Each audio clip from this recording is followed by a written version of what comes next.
everyone, and a very quiet welcome to you. Thank you for joining me here in the calm. Whether you've found this channel seeking rest, or a story, or simply a space to slow down, I'm so glad you're here. My name is David, and tonight I am not going to tell you a thrilling tale. I am going to read you a history so profoundly uneventful, so dedicated to the mundane, that its primary purpose is to guide your mind into a state of deep, tranquil stillness. This is a sleep story. It is designed not to capture your imagination, but to gently release it, to quiet the internal chatter with the soft, relentless drone of a civilization that perfected boredom. We are going to visit Ancient Medville, a place where the river was slow, the grass did little more than sigh in the breeze, and the most significant event in a century might be a slight adjustment to the grain storage tax. There are no heroes here, no battles, only the soft granular detail of administrative routine and geological time. My voice will be a constant, low hum. The story will flow without breaks, without chapters, in one continuous, soothing stream. Its rhythm is meant to be a lullaby. Its content is meant to be forgettable. Your only job is to listen, to let the words wash over you, and to allow yourself to drift. If this sounds like the kind of peaceful space you'd like to return to, I warmly invite you to subscribe to the channel. By subscribing, you'll be able to easily find this and other stories whenever you need a pathway to sleep, a break from noise, or a companion for quiet reflection. Your support helps create more of this tranquil content. But for now, set all that aside. Make yourself comfortable. Let your eyes soften their focus. Let your breathing deepen. This story asks for nothing from you, not even your full attention. It is a literary sedative, a narrative designed to escort you from wakefulness into rest. So, settle in, get cozy, but allow the day to fade away. We begin not with a bang, but with a long, slow, deliberate breath. The pre-foundational period of the region that would come to be known as Medville is, as one might quite reasonably assume, shrouded in the kind of obscurity that is less mysterious than it is simply uneventful. The geological formations, predominantly a sedimentary mixture of limestone and a particularly friable shale, were laid down over millennia in a process so gradual that to describe it in any detail would be to replicate the very passage of time it seeks to. The land was, for the most part, flat, with a gentle, almost apologetic roll to the northwest, where the shale met a slightly harder granite intrusion. This formation, later to be called the granitic rumble, was of negligible height and even less scenic value. The primary watercourse was a river that flowed with such a lack of ambition that early cartographers debated whether to mark it as a river or a particularly persistent marsh. It meandered in wide, languid loops, its banks thick with a reed known colloquially as siegrass, which emitted a soft hissing sound in the breeze that many found conducive to a light afternoon doze. The climate was temperate to a fault, avoiding any dramatic seasonal shifts. Summers were warm but never hot. Winters were cool but rarely saw snow, and rainfall was distributed with such uniform moderation that it failed to inspire either drought-induced panic or flood-borne narrative. It was, in essence, a landscape that actively resisted drama. The flora and fauna mirrored this ethos. Trees grew to adequate but not impressive heights. Their leaves, a consistent dull green for most of the year, before turning a predictable shade of brown and falling without fanfare. The most common animal was the gray field vole, a small rodent noted for its timid disposition and its singularly uninspiring reproductive cycle. There were birds, of course, but their songs were described by the few later chroniclers who bothered to note them as functional and lacking in melodic flourish. Archaeological evidence, sparse as it is, suggests transient human presence in the form of seasonal hunting parties, who, it is theorized, passed through the area primarily because it offered little resistance to travel, and even less in the way of memorable. They left behind scattered lithic debris, flint flakes and the occasional crude tool, but no cave paintings, no ceremonial burial sites, no signs of settlement.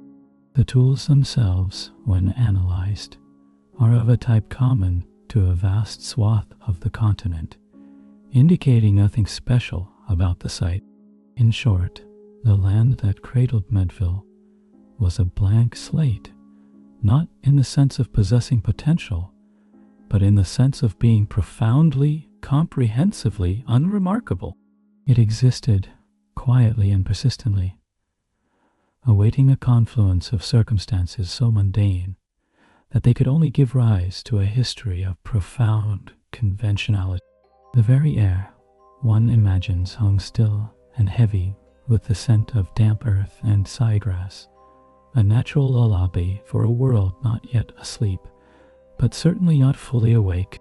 This torpor, this gentle nullity, was the first and perhaps most defining characteristic of the Medvillian essence, a quality that would permeate its story from this pre-dawn of its existence through every epoch to come.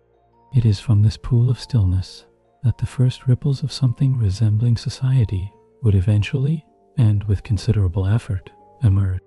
The emergence of semi-permanent settlement in the Medville Basin was not an event, but a process of such incremental accumulation that pinpointing a founding would be an exercise in arbitrary selection. It is best understood as a gradual thickening of human presence, like dust settling on a shelf over a long, quiet season. The first to forgo complete transience were likely family groups attracted not by any abundance, but by the sheer adequacy of resources. The siegrass reeds, while poor for nutrition, were serviceable for thatching rudimentary windbreak. The river, though sluggish, provided a consistent, if not bountiful, supply of freshwater fish, predominantly a small, bony species of minnow that required tedious preparation. The gray field voles, while not a hearty meal, were at least plentiful and unaggressive, easily caught in simple snare traps.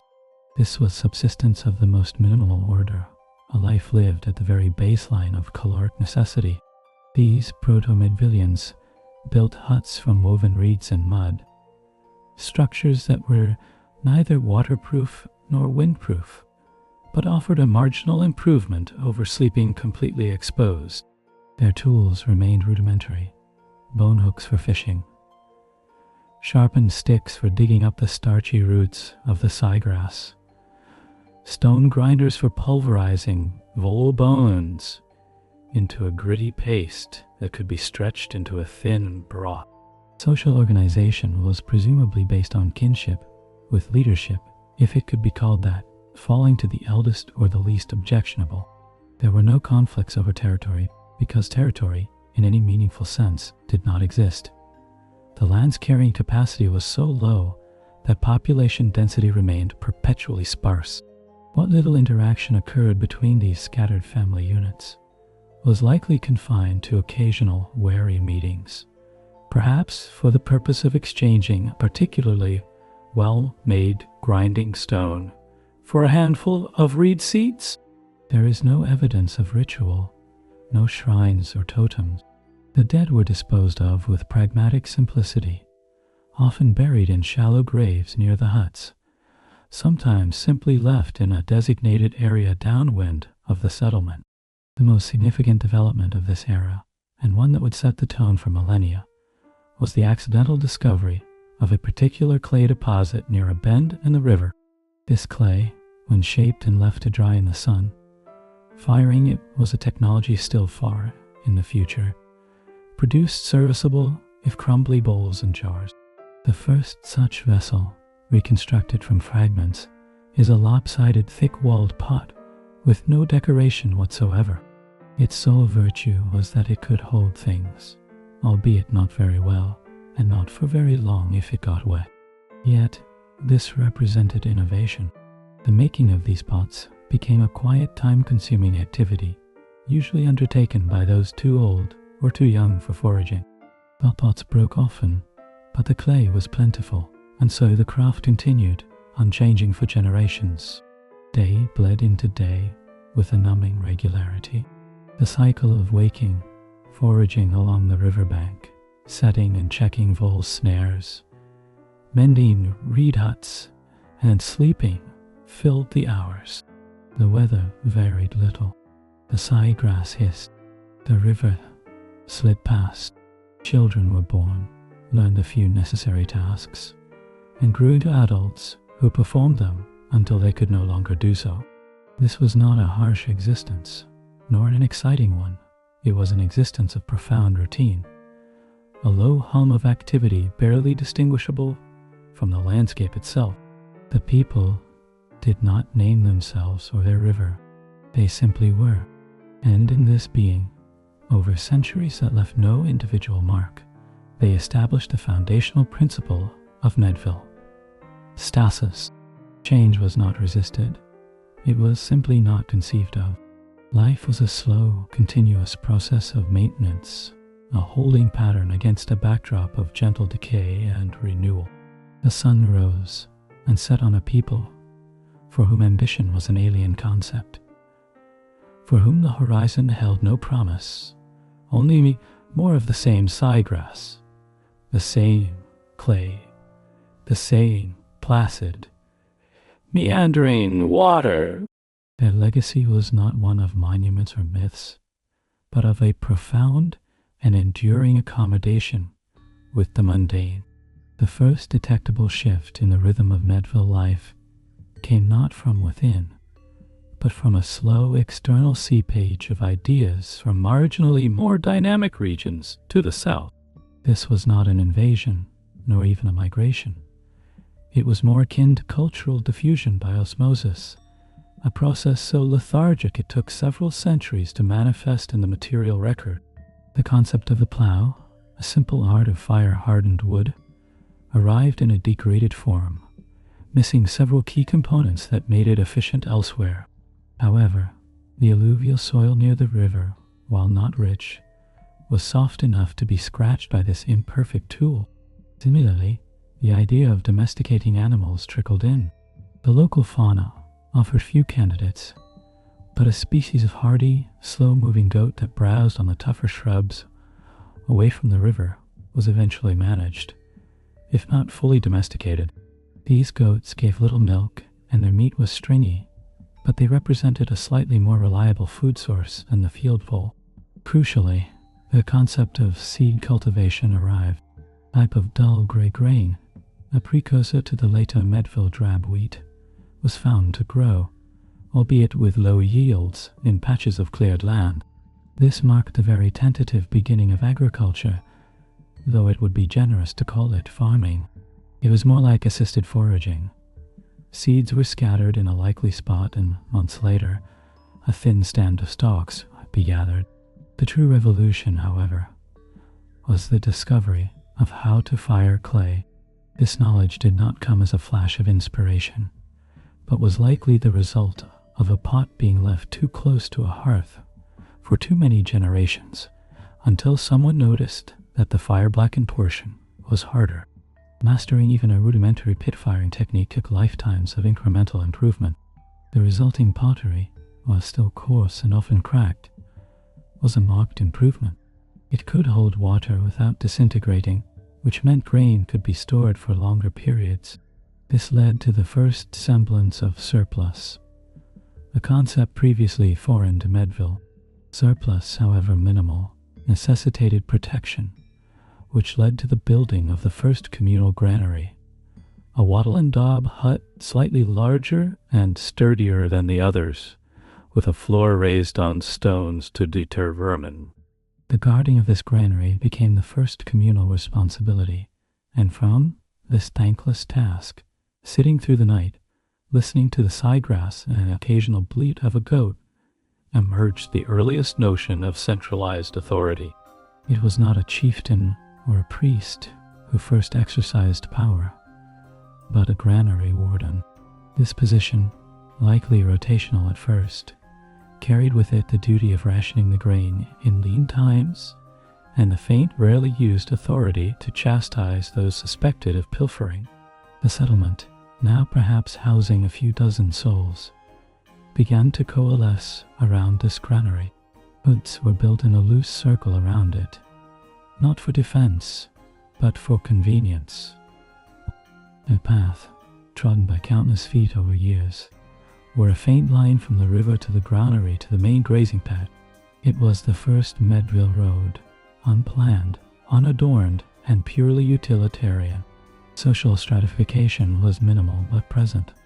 The granary warden, the marginally more skilled potter who could produce less leaky vessels, and the oldest goatherd who knew where the least inaccessible browse was. The rest were generic tillers of the soil and catchers of voles. There was still no writing, no metal, no organized religion, beyond a vague, unarticulated sense that the river's slow flow was somehow essential. Ritual, if it existed, involved the annual silent pouring of a small libation of grain water onto the granary threshold at the time of the harvest, a harvest so meager it often barely warranted the gesture.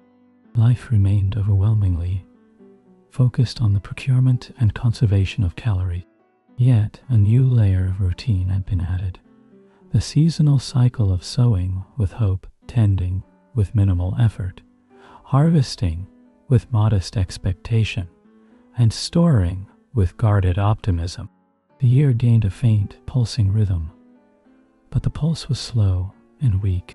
The people began, in a vague way, to think of themselves as distinct from the even more scattered groups upstream and down. They were the people of the clay bend, or simply the granary people. Their identity was rooted not in glory or godhood, but in a shared, tedious responsibility toward a communal store of dull, gray grain. It was an identity built on custodianship, not conquest, on careful conservation, not exuberant creation.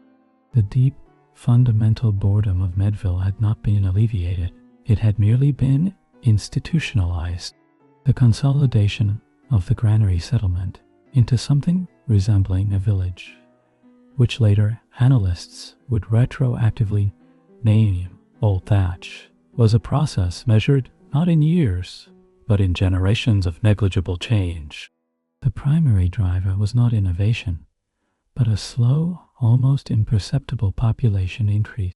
As the grain surplus became slightly more reliable, though it would never be described as abundant, and the goat herds very slowly grew, the carrying capacity of the clay bend inched upward.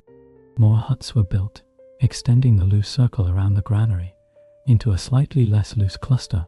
The path from the river became two parallel paths, worn by carts with solid wooden wheels that squeaked unbearably, a technology adopted centuries after its invention elsewhere due to a lack of suitable lubricants.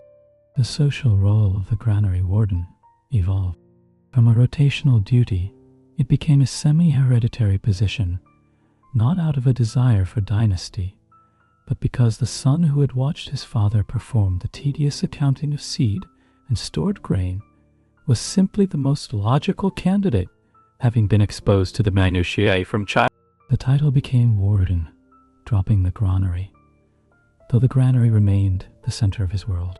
His duties expanded to include arbitrating minor disputes, usually over the precise boundaries of a vegetable patch or the ownership of a particularly productive but elderly goat, and presiding over the annual allocation. The allocation was the closest thing Old Thatch had to a festival. On the first dry day after the harvest, all villagers would gather in the open space before the granary. The warden, seated on the only chair in the village, a three-legged stool of oak, would consult his tally sticks notched pieces of wood that recorded each family's contribution of grain and their eligible share based on number of mouths to feed. The reading of the allocations was done in a monotone. There was no music, no dancing, no feasting. Each family head would step forward, receive their portion in their own pots, and return to their hut.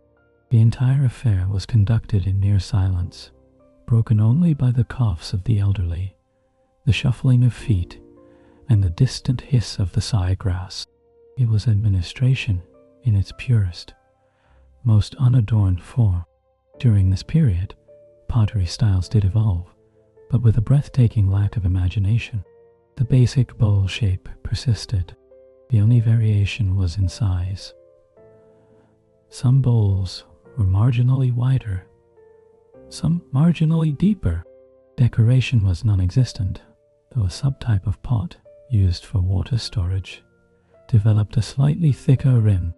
This was considered a major aesthetic breakthrough by the resident potter, a woman named Grana, one of the few names passed down, solely because her pots were noted for their consistent mediocrity. Basketry, using the siegrass reeds, became more refined, leading to a variety of closely woven containers for vole catching and root gathering. The most significant, yet utterly characteristic development was the creation of the Medville census, initiated by a warden named Ball the Methodical. The census was a simple head count conducted every 5 years. Its purpose was not taxation or military conscription, but to better plan grain storage requirements. Ball walked from hut to hut, asking the same questions. Number of inhabitants, their ages approximated, and their primary subsistence activity. He recorded this on a series of tally sticks, kept in a special basket in the granary. The census revealed nothing surprising. The population grew by 1 or 2 souls every 5 years, barring the occasional season of slightly higher vole-borne fever. The data was used to calculate how many new storage pots needed to be commissioned from Grana's descendants. It was governance as accounting, life as a slow demographic equation. There were no threats. No rival villages coveted their grey grain or their stringy goats. The weather continued its monotonous cycle.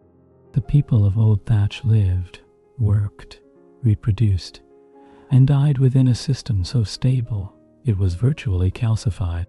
Their stories, told by firelight, were not of heroes or monsters, but of particularly memorable allocations, of the time the riverbank path became unusually muddy, of the legendary size of a turnip grown 3 generations prior.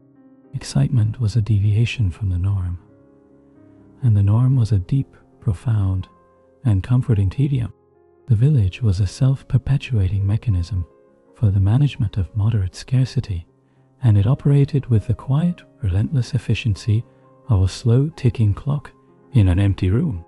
The transition from Old Thatch to the earliest incarnation of a town, later known as Medford, was triggered by the most mundane of discoveries. A seam of iron ore, not of high quality, but accessible via shallow surface diggings in the side of the granitic rumble. The discovery itself was unspectacular. A goatherd named Kell noticed that some of the rocks where his goats liked to climb were unusually heavy and stained the ground a rusty red. He reported this to the warden, who consulted the oldest villager, who recalled a tale from his grandfather about black stone that drinks the fire. The process of learning to smelt this ore was a century-long saga of failure. The first attempts, heating the ore in bonfires, produced nothing but a sooty, sintered mess. The development of a simple bloomery, a clay chimney with a bellows made from goat skins, took decades of incremental tweaks. The iron produced was of poor grade, brittle and full of slag, yet it was metal. Its first applications were not weapons or jewelry, but tools to make other tools. A crude hammer to better shape stone, a heavy wedge for splitting wood. Over generations, the technology stabilized. The blacksmith, initially just the potter who also tended the fire, became a specialized role. His output was limited. Simple hoe blades to replace digging sticks, heavier axes for clearing land, a slow process as the trees had little value, and the most important innovation, nails. Nails allowed for the construction of more permanent structures. The wattle and daub huts began to be replaced by timber-framed houses with plank walls, though the thatch roof, now made from a slightly more efficient reed, remained. The town, still centered on the now stone-founded granary, began to spread in a grid-like pattern, not due to planning, but because straight lines were easier to measure with a length of knotted rope. The social order became slightly more complex. The warden's role expanded to overseeing the allocation of iron, a resource even scarcer than grain. A council of elders, comprising the head blacksmith, the head goatherd, and the most senior tiller, was formed to advise him. Disputes now sometimes involved iron tools, adding a new layer of petty grievance to be adjudicated. Trade, of a sort, began. A few itinerant peddlers, finding the town on their routes, would occasionally stop. They brought news of the outside world, which the Medvillians found bewildering and faintly distasteful. Tales of wars, of kings, of vibrant markets. In exchange, they took lumpy iron ingots and sacks of drab wheat, commodities that held little value elsewhere, but were the best Medford had to offer. The most significant internal development was the formalization of the record. Tally sticks were prone to worm and fire.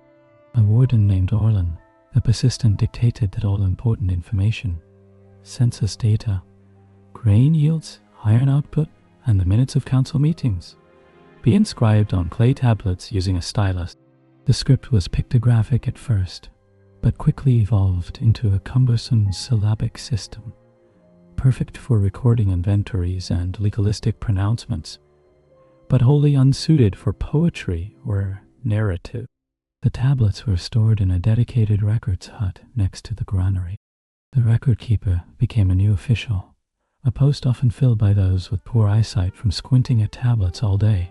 Life in Medford was governed by these records.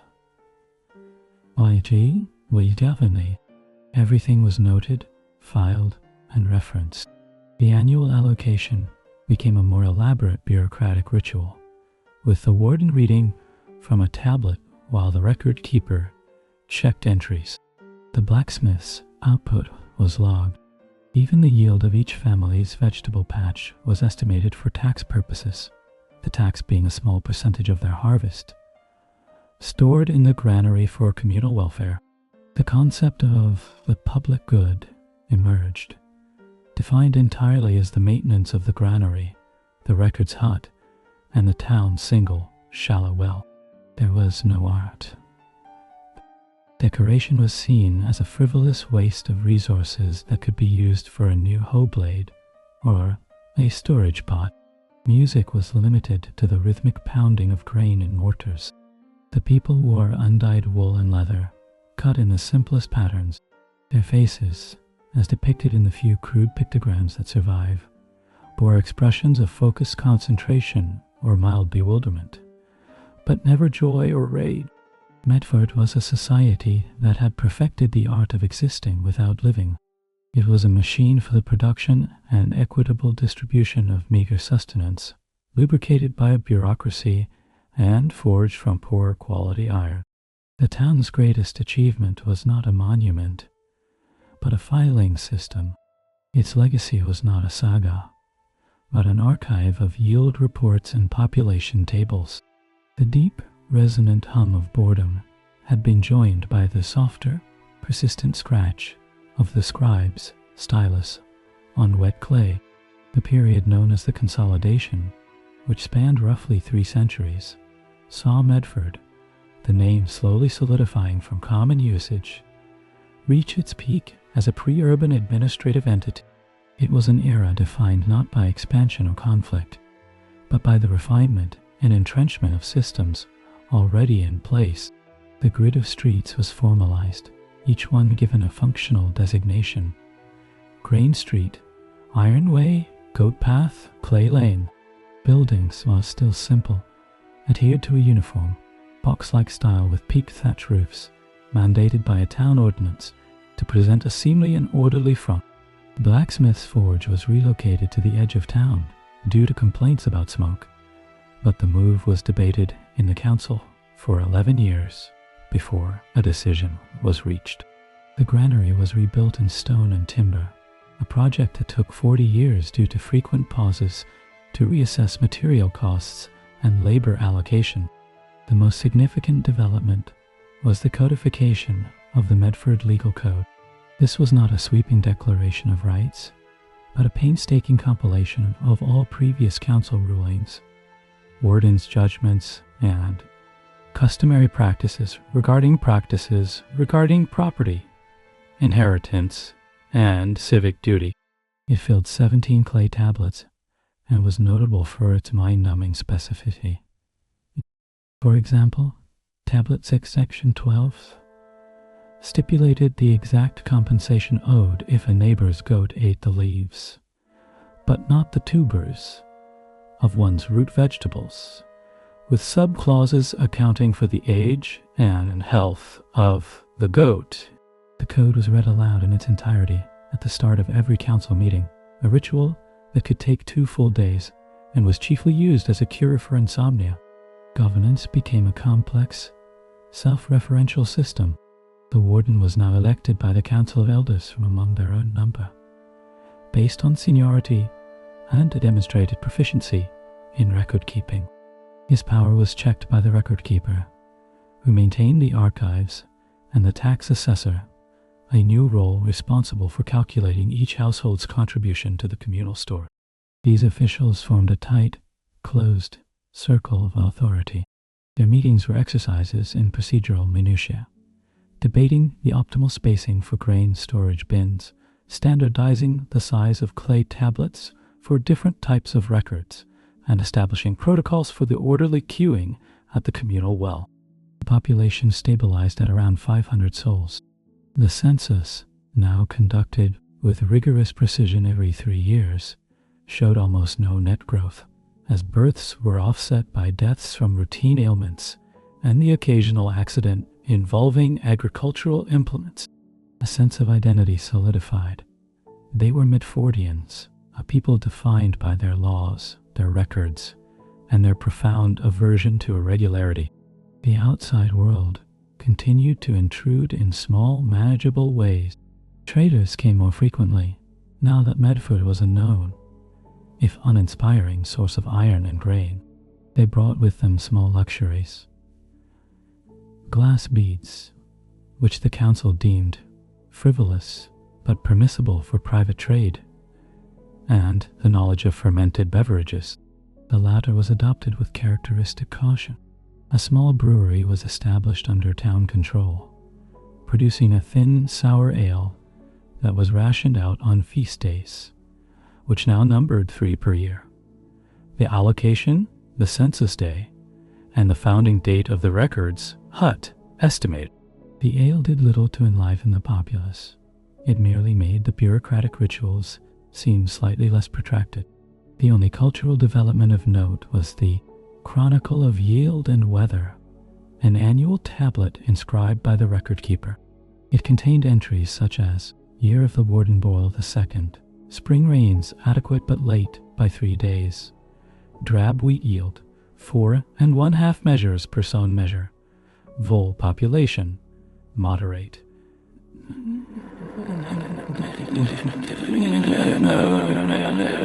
This was the entirety of Medford's historical narrative. There were no heroes, no villains, no crises overcome. There was only the slow, inexorable march of the agricultural and administrative calendar. The people lived in a state of contented, if dull, equilibrium.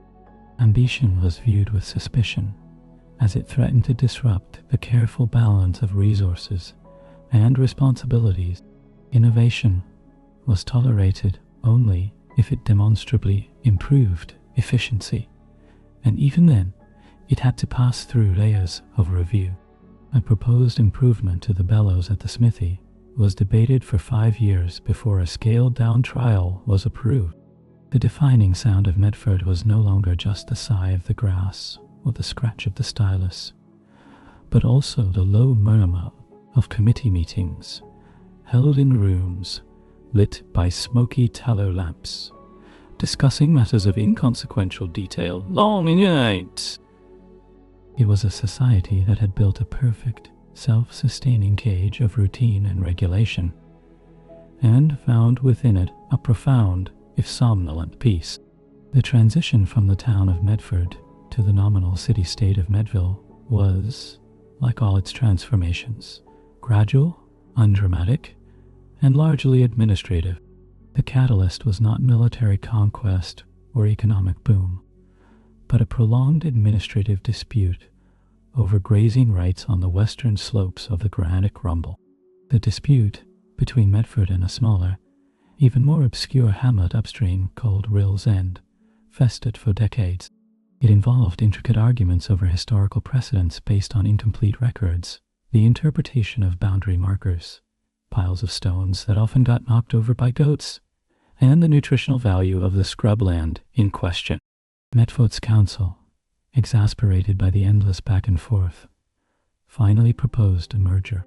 After 17 years of negotiation, centered on tax integration, representation on a joint council, and the standardization of measurement for goat milk yields, the Unification Accord was signed on a set of 12 clay tablets.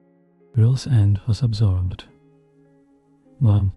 Medford, now governing a slightly larger territory, restyled itself the Administrative District of Medville, later shortened to just Medville. The title of warden was upgraded to prefect, though his duties remained identical. A new, slightly larger council was formed, necessitating the construction of a council hall. This building, the most ambitious yet, was a rectangular structure of timber and stone with a thatched roof. Its interior featured a long scarred oak table and 13 identical three-legged stools. The walls were lined with shelves for clay tablets. It was the apotheosis of bureaucratic functionality. The merger provided a template. Over the next century, through a series of similarly tedious agreements, Medville absorbed 3 other minor settlements: Claypool, Volford, and Granites Edge. Each integration followed the same pattern. Years of discussion, painstaking alignment of laws and measurement systems, and the careful folding of the new community's elders into an expanded council. Medville's territory now stretched from the slow river's source in a peat bog to a wider bend downstream. Its population, according to a comprehensive census, reached nearly 2,000 souls. To manage this modest domain, the bureaucracy expanded. The prefect now had a deputy for internal logistics and a deputy for border integrity, though the borders were unmarked and uncontested. The record-keeper's office became a department with 3 junior scribes. The tax assessor's role was split into agricultural levies and commodity tithes, the latter covering iron and pottery. A new position, the Surveyor General, was created to map the territory. His first map, carved on a limestone slab, was a masterpiece of tedium. It showed every field, every hut, every goat path, and every notable warren in meticulous, unreadably small detail. It had no sense of scale or perspective, but it was exhaustive. With slightly greater resources, Medville undertook its first public works project, the straightening of the lower bend. This involved redirecting a small section of the river to reduce flooding in a particularly waterlogged field. The project required a decade of planning, 2 years of labor by conscripted citizens who were compensated with extra grain rations, and resulted in a gain of approximately 4 acres of marginally more arable land. It was hailed as a monumental achievement and was commemorated by a clay tablet listing the names of every citizen who had contributed more than 20 days of labor. Social life remained subdued. The 3 annual feast days were joined by a 4th, Unification Day, celebrated by a recitation of the original accord, and an extra half-pint of ale. The market, held in the square before the council hall every 7th day, was a somber affair, where people traded surplus turnips, patched clothing, and simple iron tools. Conversation was terse and centered on practical matters. Romantic unions were typically arranged by families to consolidate landholdings or merge goat herds, and were ratified by a contract filed with the record keeper. The concept of art was limited to the occasional, slightly less symmetrical pot, or a basket woven with a simple checkerboard pattern. Music was still absent, save for the work songs of repetitive tasks, which had no melody, only a rhythmic grunt. Medville was a polity that had successfully scaled up the model of Old Thatch. It was a corporate entity disguised as a community, its heart not a palace or a temple, but an archive and an accounting ledger. Its citizens were stakeholders in a collectively owned enterprise, devoted to survival and stability. Their patriotism was not a fiery passion, but a quiet, grudging acknowledgement that the system, for all its dullness, worked. It kept them fed, it settled their disputes predictably, and it asked nothing of them but compliance and moderate labor. They were, in every sense, well managed. The world beyond their borders was a distant rumor of chaos and irrationality. In Medville, the greatest virtue was predictability, and the greatest fear was not invasion or famine, but a discrepancy in the annual grain inventory. The so-called classical period of Medville, a term applied much later by historians desperate to impose narrative structure, was in reality a 2-century span of sustained bureaucratic elaboration and mild technological accretion. It was an era where the systems of Medville became so complex and self-referential that they began to resemble an end in themselves. The most significant development was the full adoption of a written script, the Medville syllabary, which contained 48 signs representing consonant-vowel pairs, perfectly suited for their dull, vowely language. Literacy, however, was restricted to the administrative class, perhaps 5% of the population. For everyone else, life was guided by orally transmitted custom, and the public reading of notices posted outside the council hall. The council hall itself was enlarged, and a 2nd story added to house the growing archives. The process of decision-making became labyrinthine. A proposal to switch from a 2-field to a 3-field crop rotation system, the idea gleaned from a trader's passing comment, took 43 years from initial proposal to full implementation. It involved the formation of 3 separate subcommittees: agricultural productivity, labor impact, and long-term soil depletion. The commissioning of a pilot study on a designated test field, which lasted 12 harvest cycles, and the drafting of 17 amendments. Technological progress was slow, but steady. The blacksmiths, through trial and error over generations, learned to produce a slightly more resilient grade of iron, good enough for serviceable plowshares and slightly sharper axes. The potters developed a kiln that could reach a higher temperature, yielding pottery that was less porous. This led to slightly better grain storage and a reduction in spoilage, which was documented in a celebrated series of tablets titled Comparative Analysis of Spoilage Rates in Vessel Types, years 120. Post-unification, the most celebrated invention of the age was the tallymaster's abacus, a frame device with sliding beads on rods, used for calculating tax revenues and grain yields. Its inventor, a deputy record keeper named Kroll, was awarded an extra wool blanket at the next allocation, the highest honor the state could bestow. Social stratification hardened, but remained based on function, not wealth. At the top was the prefect and the senior counselors, all drawn from long-standing bureaucratic families. Below them were the skilled practitioners, the head blacksmith, the head potter, the master surveyor, and the head brewer. Then came the farmers, herders, and general laborers. At the very bottom were the unaffiliated, a small group who performed tasks like night soil collection and siegrass cutting for thatch repair. There was little mobility between these strata, but also little resentment, as each role was seen as a necessary cog in the machine. Cultural expression remained anemic. The only literary work produced was the Medville Administrative Manual, a multi-tablet set detailing every office, procedure, and form in the government. It was written in such dense technical prose that it was used primarily as a sleep aid for overstimulated scribes. There was no theater, no poetry, no visual arts beyond functional diagrams.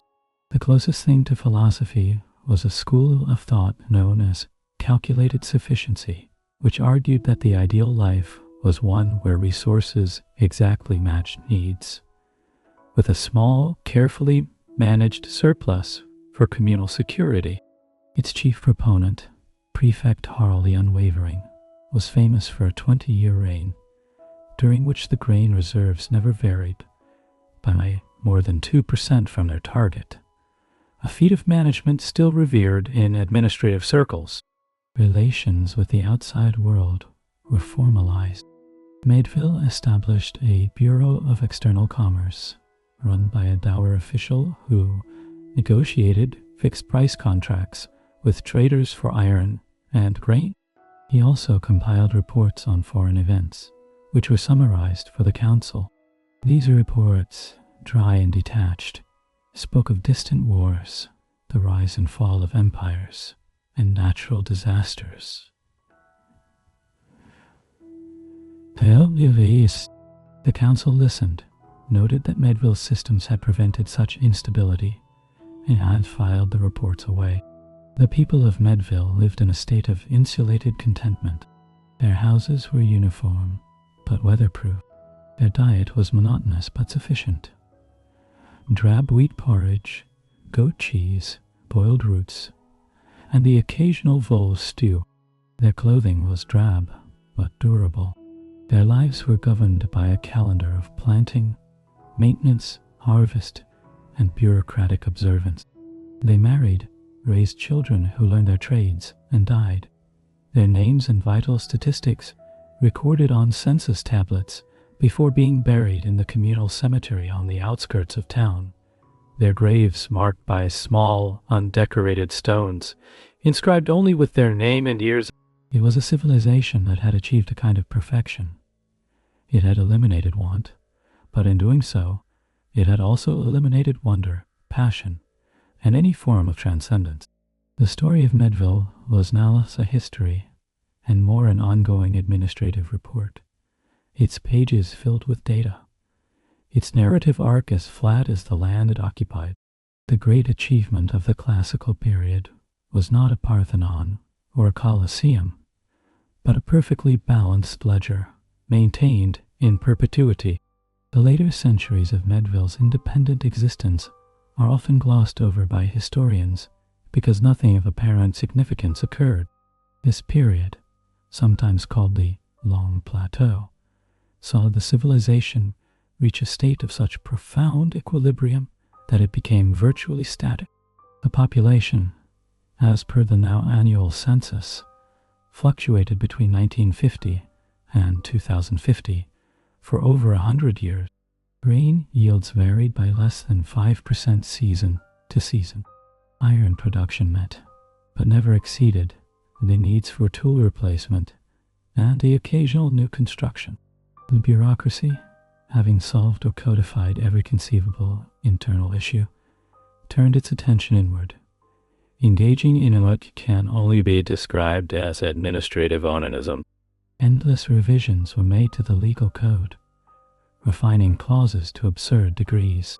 A famous example is the 17-year debate over whether a goat that gave birth on a public path during a tax assessor's visit constituted a public nuisance, or an act of animal husbandry exempt from roadway obstruction fines. The resulting amendment filled 2 tablets. The council's meetings became longer and more focused on procedure than substance. The election of a new prefect, which occurred roughly every 20 years due to death or retirement, was a year-long process involving multiple rounds of voting, exhaustive background checks on the candidates' familial record-keeping, and public readings of their administrative theses. The role of the record-keeper expanded to include the curation of historical archives. Scribes began recopiling older, crumbling tablets, not to preserve knowledge, but to standardize the script and formatting according to contemporary bureaucratic style. In doing so, they unconsciously smoothed out the few minor irregularities and rare event entries from the past, further homogenizing the historical record into a seamless narrative of uninterrupted stability. Technological progress ceased entirely.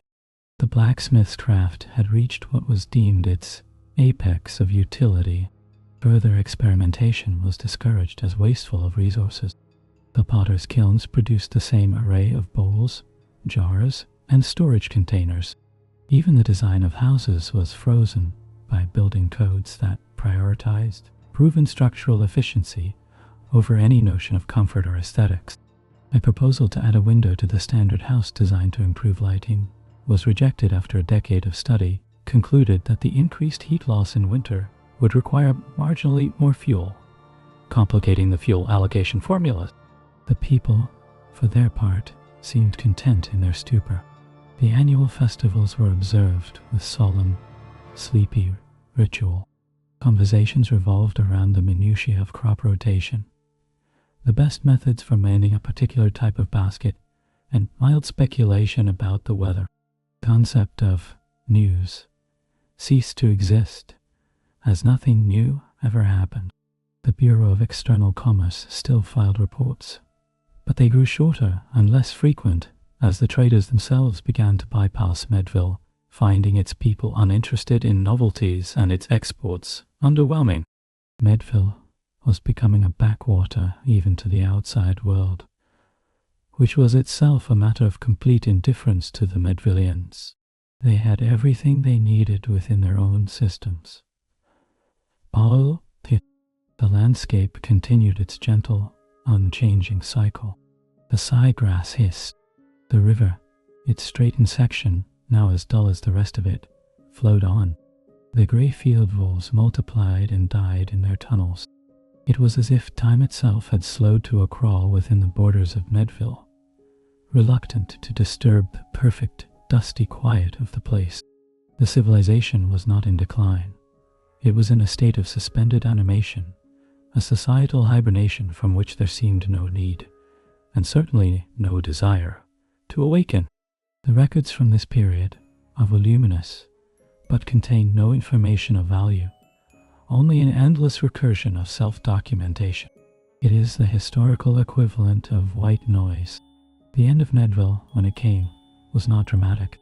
There was no invasion, no revolt, no catastrophic plague or famine. There was simply a gradual failure of interest. The systems, so carefully maintained for generations, began to be maintained out of habit rather than conviction. A scribe, copying a tablet for the 10th time, might make a small, uncorrected error. A tax assessor, walking the same route he had walked for 40 years, might one day forget to note a new goat kit in a pen. These tiny lapses accumulated, like dust in the gears of a very slow machine. Population began a very gentle, almost imperceptible decline. Young people, though few in number, occasionally expressed a vague, formless restlessness, but with no concept of what lay beyond the borders. They had no direction for it. Some simply took to walking further into the granitic rumble than was necessary, and a few did not return. The council meetings grew shorter, as there was truly nothing left to discuss. The prefect, an old man named Orlan IV, was known to fall asleep during sessions, and no one had the heart or the energy to wake him. The granary, while still full, was rarely visited. The allocation ceremony became perfunctory. then was quietly reduced to a simple posting of the allotments on the council hall door. One year, the summer rains were slightly less reliable than usual. It was not a drought, merely a dry spell, but the response was sluggish.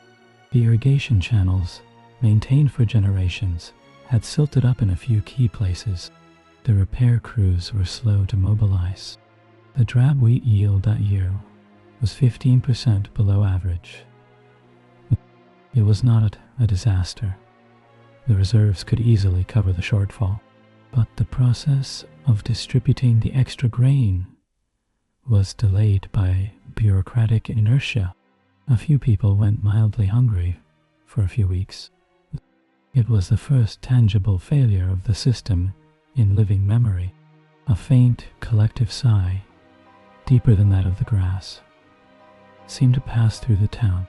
The following year, a slightly larger number of young people did not return from their walks. The year after that, the Record Keepers Department failed to produce the annual census on time, citing a lack of usable styluses. No one reprimanded them. The great weary engine of Medville was winding down. The final entry in the chronicles, inscribed in a shaky hand on a small uneven tablet, reads, "Year of Prefect Orlan IV. Spring. The siegrass is tall. The river is low. The granary is sufficient. All is in order." It was not, but the will to note the disorder, to categorize and file it, had finally evaporated. Over the next generation, the population dwindled to a few hundred, then a few dozen. They moved out of the timber houses and back into simpler reed huts near the river, closer to the water and the vole runs. They stopped filing contracts for marriages. They stopped holding council meetings. The title of prefect was forgotten. The lay tablets in the council hall archive slowly crumbled into dust, or were used to patch holes in walls. The iron tools rusted. The straight path of the river's lower bend began to silt up, and the river, with a patience that outlasted empires, began to meander back to its original, lazy course. Within a century, there was no one left who identified as a Medvillian. The descendants of the last residents lived much as the very first settlers had, in reed huts, catching voles, gathering the roots of the siegrass. They had no memory of granaries, prefects, or legal codes. They had no written language. They did not name the river. The great achievement of Medville, its millennia of sustained bureaucratic stability, had left no lasting mark on the land, save for a few faint ridges in the earth where walls had once stood, and a peculiar concentration of pottery shards and rust stains in the siegrass grew over everything. The hissing sound returned as the dominant melody of the landscape. The history of Medville had come full circle, ending as it began, in quiet, unobserved, and profound irrelevance. It was a civilization that had dreamed not of glory, but of balance, and had achieved it so completely that it dissolved into the featureless equilibrium from which it had emerged, leaving behind not a legacy, but a lesson in the This gentle systemic entropy did not go entirely unnoticed within the higher, if somnolent, echelons of Medville's administration.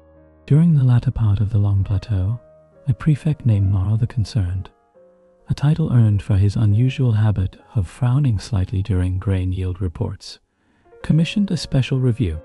This was not a review of external threats or economic policy, but a review of procedural vigor.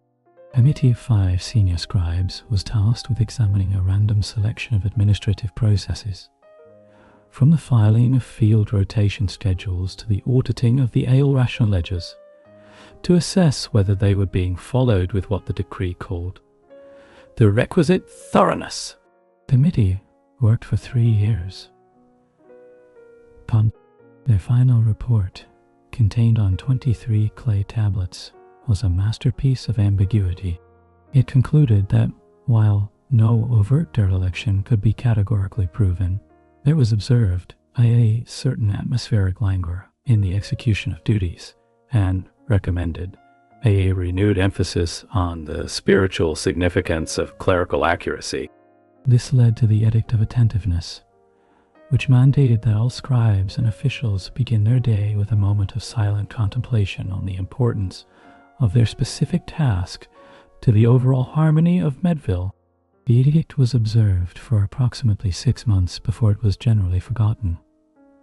Though the official record noted its permanent and unwavering implementation, it was in the wake of this non-crisis that the most significant, yet internally sourced, change in centuries occurred: the Medville succession reform. For generations, the position of prefect had passed through a nebulous process of acclamation to the eldest serving councillor. This had resulted in a series of increasingly elderly and inert leaders. The council, in a rare burst of decisive deliberation that itself took 9 years, voted to institute a system of term limits.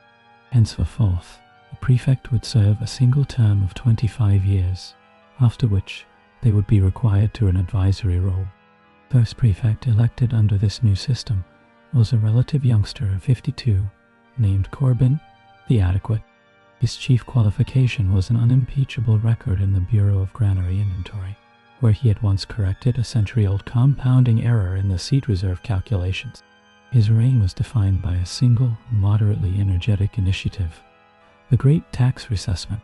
The tax system of Medville, based on estimated agricultural output and iron production, had not been fundamentally examined since the Unification Accords. Corbin, with the briskness of a man who enjoys double-entry ledger tablets, declared that all land holdings, livestock, and commercial activities, a category that included the blacksmith, the potter, and 3 reed basket weavers, would be surveyed and assessed. This project consumed the entirety of his 25-year term, and the first 15 years of his successors. Teams of surveyors, assessors, and verifiers fanned out across the territory. Every field was measured with knotted ropes, its soil quality judged by color and texture. Every goat was counted, its age and estimated milk yield noted. The blacksmith's output of nails versus hoe blades was meticulously tracked for a full 5-year cycle. The resulting data filled a new wing of the archives. Practical changes to the actual tax burden were minimal, shifting the load by fractions of a percentage point among the citizens. But the process had a paradoxical effect. The immense bureaucratic activity, the sense of being counted and measured, injected a faint, fleeting sense of purpose into the body politic. For a few decades, the atmospheric languor receded. People spoke with mild animation about the assessor's visit, or debated the new soil classification system. It was, for Medville, a golden age of mild administrative enthusiasm. This period also saw the last genuine technological adoption from the outside world: the vertical loom. A trader, in exchange for an unusually large shipment of iron ingots, left behind a crude diagram and a small sample of coarse-woven wool cloth that was slightly tighter in its weave than Medville's traditional horizontal loom could produce. The town's weavers, a guild of 3 sisters, studied the diagram for 2 years. A prototype loom was built, debated by the council for its consumption of timber, approved, and then slowly integrated into production. Within a generation, Medville's standard issue wool tunics and blankets were marginally more durable and less prone to unraveling at the edges. This was considered a major advancement in domestic comfort and was celebrated with an extra quarter pint of ale at the next allocation. Following the tax reassessment era, Medville entered what is known to scholars as the period of ceremonial governance. With all systems optimized, surveyed, and recorded, the day-to-day administration of the state became almost autonomic. The real energy of the ruling class turned to the elaboration of ceremony and protocol. The simple act of a prefect walking from his residence to the council hall became governed by a strict code. He was to be preceded by a junior scribe, carrying a tablet of the day's agenda, followed by the record keeper, 2 paces behind. The number of steps was informally expected to be between 120 and 130, depending on mud levels. Public announcements were no longer simply read. They were intoned in a specific, dry cadence developed during this period. The annual festivals, once pragmatic gatherings, accreted layers of ritual.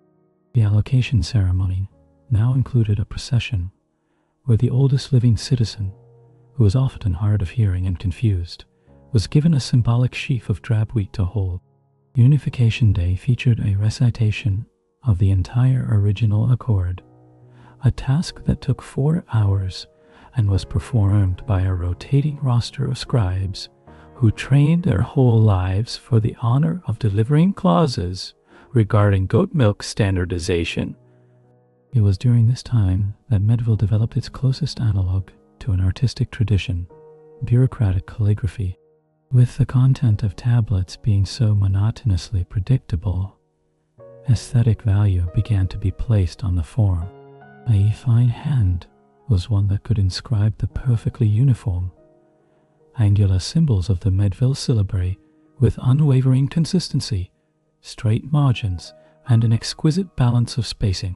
Competitions were held among scribes, judged on the precision of their glyphs and the minimal use of correction marks. The winning tablet, usually a copy of a subsection of the legal code concerning inheritance law, would be displayed in the council hall anteroom for a year. This was the peak of Medville's creative expression. There was no attempt to illustrate or decorate. Beauty was found only in the flawless execution of administrative function.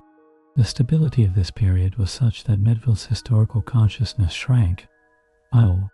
Past was no longer a source of lessons or identity, but merely a deeper layer in the archive, less perfectly formatted than the present. A project was begun to cleanse the oldest historical tablets, those from the time of Old Thatch and early Medford, by recopiling them into the modern standardized syllabary. In the process, the archaic, slightly more pictographic script was lost, and with it, the few idiosyncratic notations made by early wardens.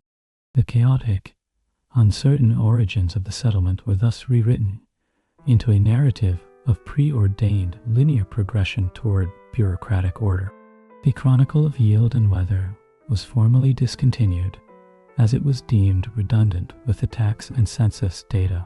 History, as a distinct discipline, ceased to exist. The past was merely unprocessed data waiting to be properly filed. This inward-focused serenity was disturbed only once, by the incursion of the strangers. A band of approximately 30 people, ragged and speaking a guttural, unfamiliar tongue, appeared one autumn on the eastern edge of Medville territory. They were not warriors. They appeared to be refugees from some distant conflict, driving a few scrawny sheep and carrying meager possessions. The Border Patrol, a duty performed by farmers on a monthly rotational basis, spotted them and sent a runner to the council. What followed was a classic Medvillian response. The council convened an emergency session, which lasted 3 days.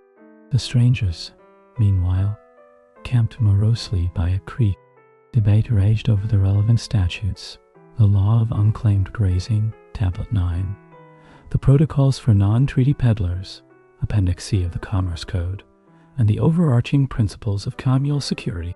Some councillors argued for driving them off, citing resource constraints.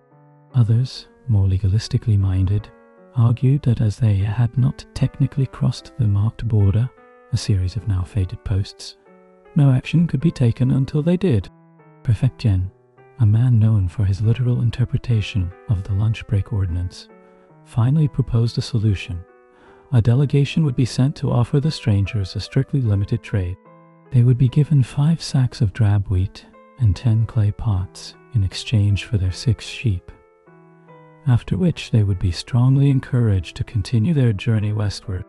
The delegation, consisting of the deputy for border integrity and 2 scribes to record the transaction, approached the strangers.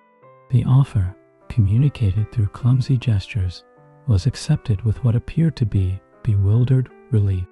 The exchange was made. A tablet of receipt was pressed into the stranger leader's hand. He used it to prop up his tent, and the Medvillian delegation returned. The strangers, after slaughtering and eating one of their remaining sheep, moved on the next day.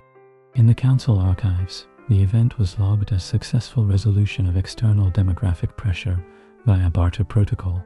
It was Medville's sole interaction with a foreign group in over 2 centuries, and it was managed with the clinical efficiency of a minor procurement. As the period of ceremonial governance wore on, the ceremonies themselves began to atrophy from overfamiliarity. The precise footfalls of the prefect's walk became a subject of secret satire among junior scribes. The Unification Day recitation saw its audience dwindle to just the council members and the participating scribe's immediate family. The state-issued ale, always sour, seemed to grow more watery. A subtle collective forgetting began to set in. People remembered the forms of their duties, but gradually lost sight of their original purpose. The granary was maintained because it was the granary. The census was taken because it was time for the census. The connection between these acts and the survival and harmony of the community became an abstract, unexamined theorem. It was in this environment that the office of the philosopher scribe emerged.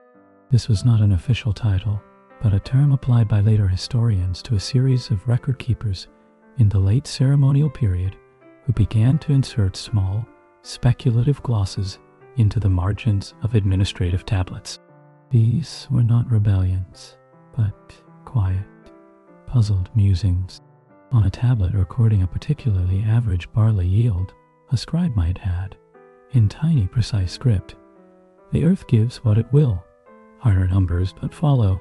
Another, copying the edict on well sharing, appended, "Is order the cause of our peace, or merely its description?" These marginalia were never discussed officially. Indeed, they were likely unseen by anyone but the scribes who wrote them and their immediate successors.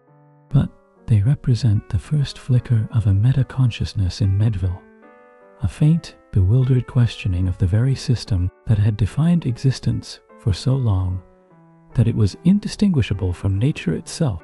This philosophical flicker, however, produced no school of thought, no revolution. It was simply the sound of a mind, deep within the labyrinth of routine, whispering a question into the dust, and receiving no answer but the echo of its own uncertainty. The physical fabric of Medville began to show its age. The council hall roof, rethatched every generation, now sagged in the middle, but the proposal to rebuild it was deferred due to a dispute over whether the new design could deviate from the original proportions. The straight, grid-patterned streets, never paved, developed deep ruts from cartwheels, but the repairs were patchwork and slow. A sense of gentle decay permeated everything, not as a crisis, but as a fading. Population decline noted at the end of the long plateau became a steady, slow drip. Families grew smaller. The expansive fields of drab wheat on the outskirts of town contracted slightly as there were fewer hands to till them. The wilderness, in the form of the ever-present siegrass and scrub, began a patient, inch-by-inch reclamation of the land. Medville was not collapsing. It was gently settling, like a heavy book sinking slowly into a soft peat bog, its pages merging with the earth. The administrative response to this settling was to create more categories. A new office was established, the Registrar of Demographic Trends. Its sole purpose was to document the decline that everyone could observe. Elaborate charts were drawn on vellum, a rare import, showing lineage extinctions and the shrinking area of cultivated land. The data was analyzed, cross-referenced with historical yield reports, and filed in triplicate. The conclusion, reached after a decade of study, was that the trend was statistically significant and likely to continue given current parameters. No action was recommended, as any intervention, encouraging larger families, inviting immigration, was deemed a violation of the principle of calculated sufficiency and a risky deviation from established norm. The state thus became a meticulous chronicler of its own gentle senescence. It was during this long, slow afternoon of Medville's existence that the last true prefect of the classical line, a man named Avard the Final, took office. His epithet was assigned by later chroniclers for symbolic resonance. In reality, he was known as Avard the Taciturn. He was a man of few words who saw his role not as leadership, but as stewardship of a fading tradition. His 25-year term was marked by an almost funereal slowness. Council meetings were often held in silence, broken only by the reading of the day's minimal agenda. The festivals were observed with a quiet, dutiful melancholy. Evard's sole innovation was to mandate that all official tablets now include, at the very bottom, the phrase "reviewed and found in order." It was a statement of faith in a system whose order was becoming increasingly ghostly. He died quietly in his sleep, 2 years before the end of his term.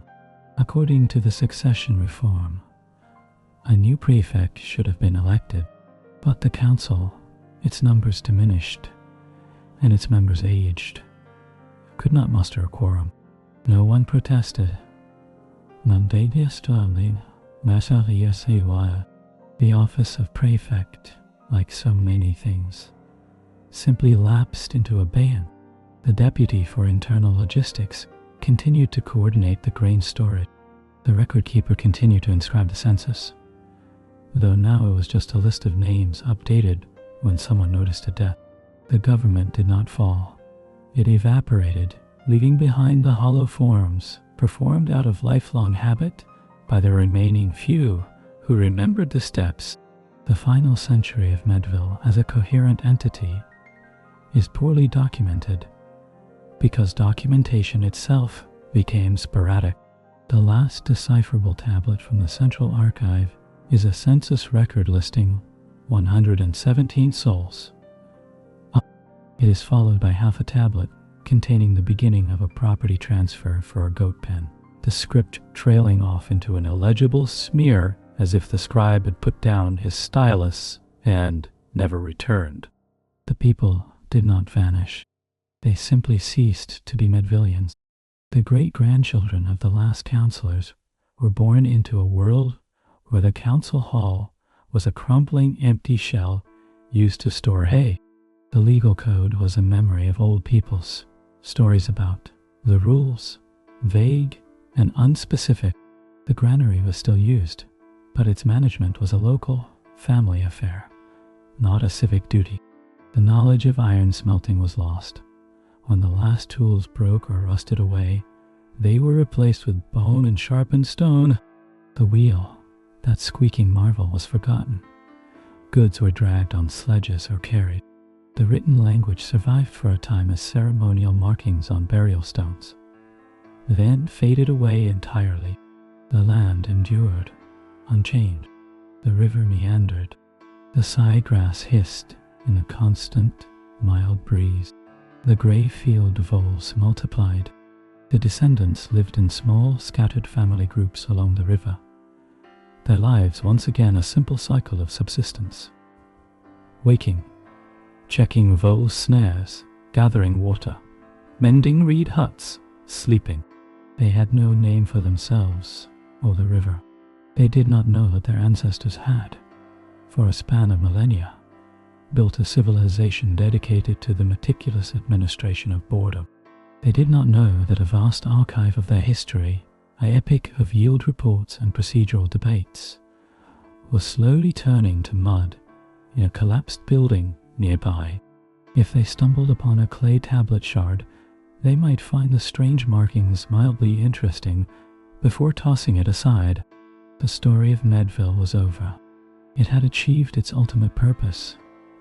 It had returned everything to a state of quiet, unremarkable stillness.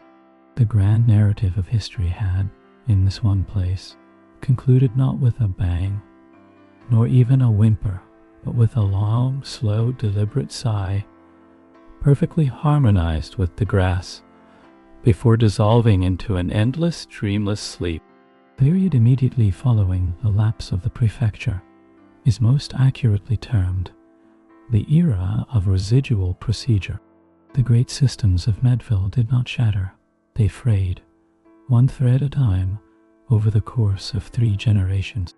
The council hall, though no longer hosting formal meetings, remained the physical and psychological center of what was left of civic life.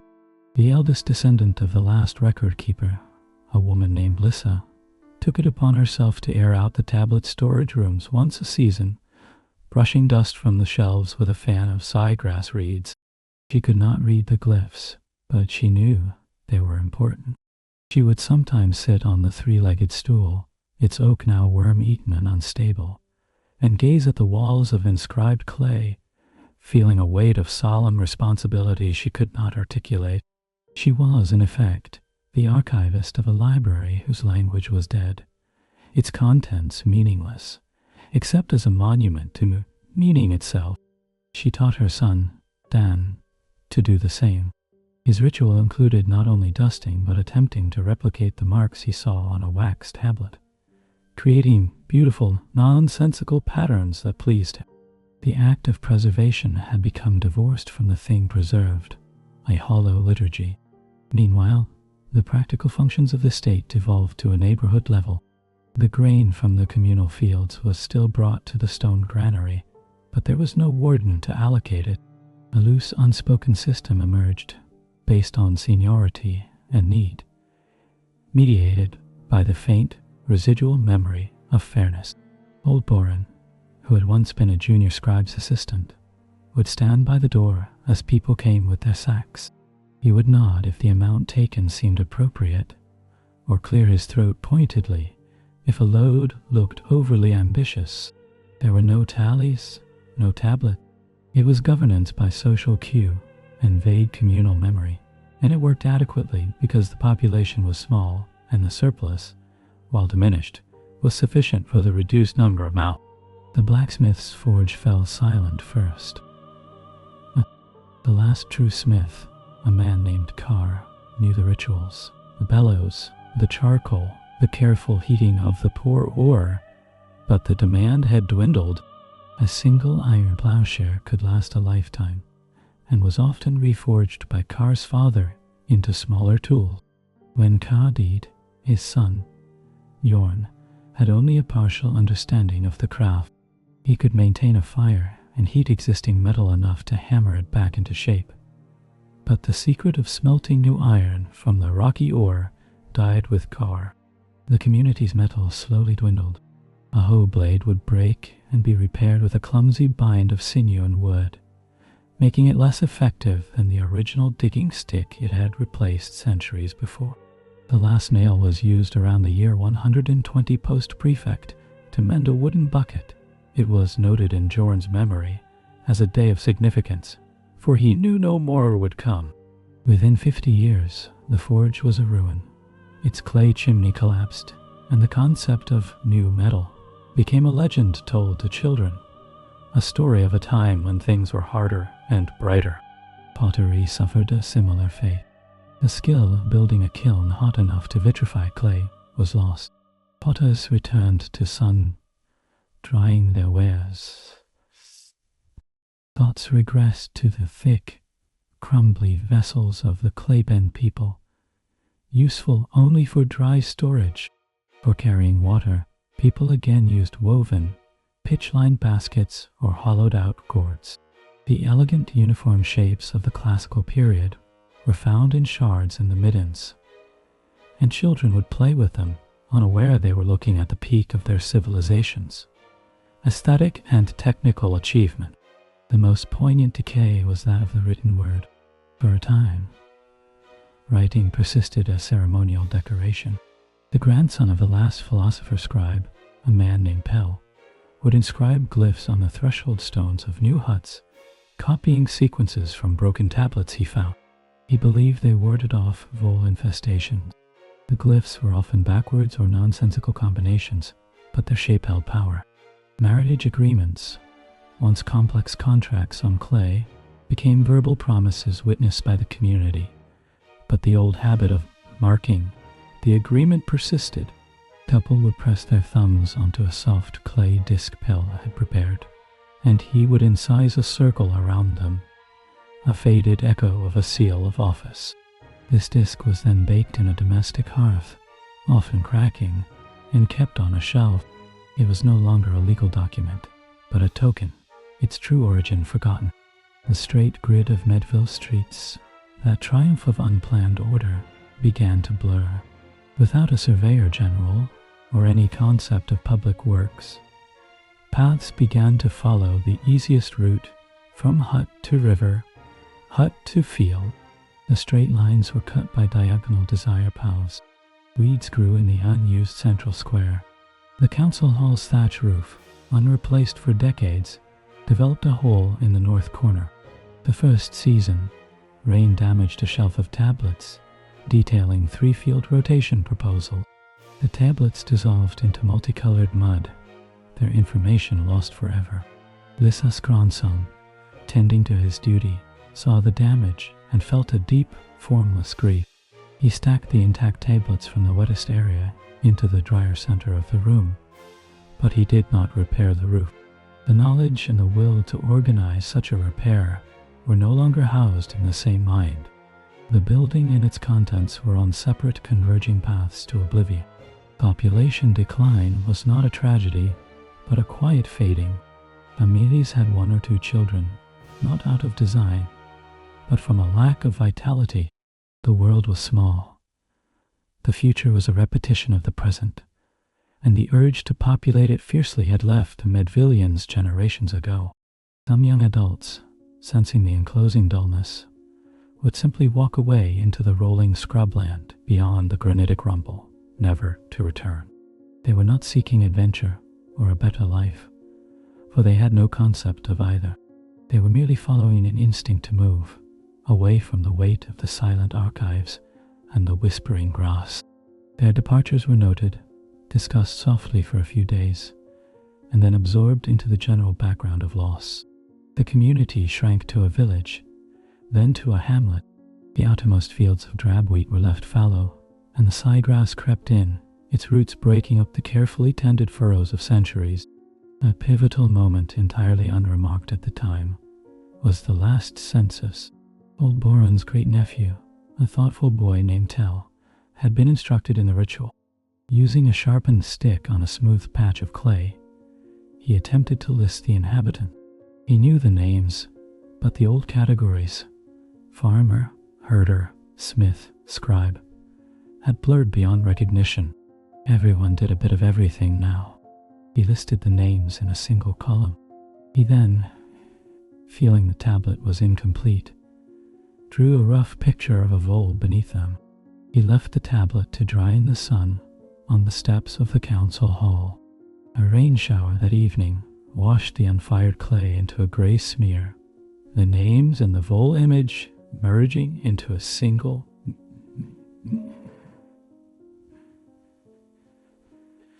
No one had thought to bring it inside.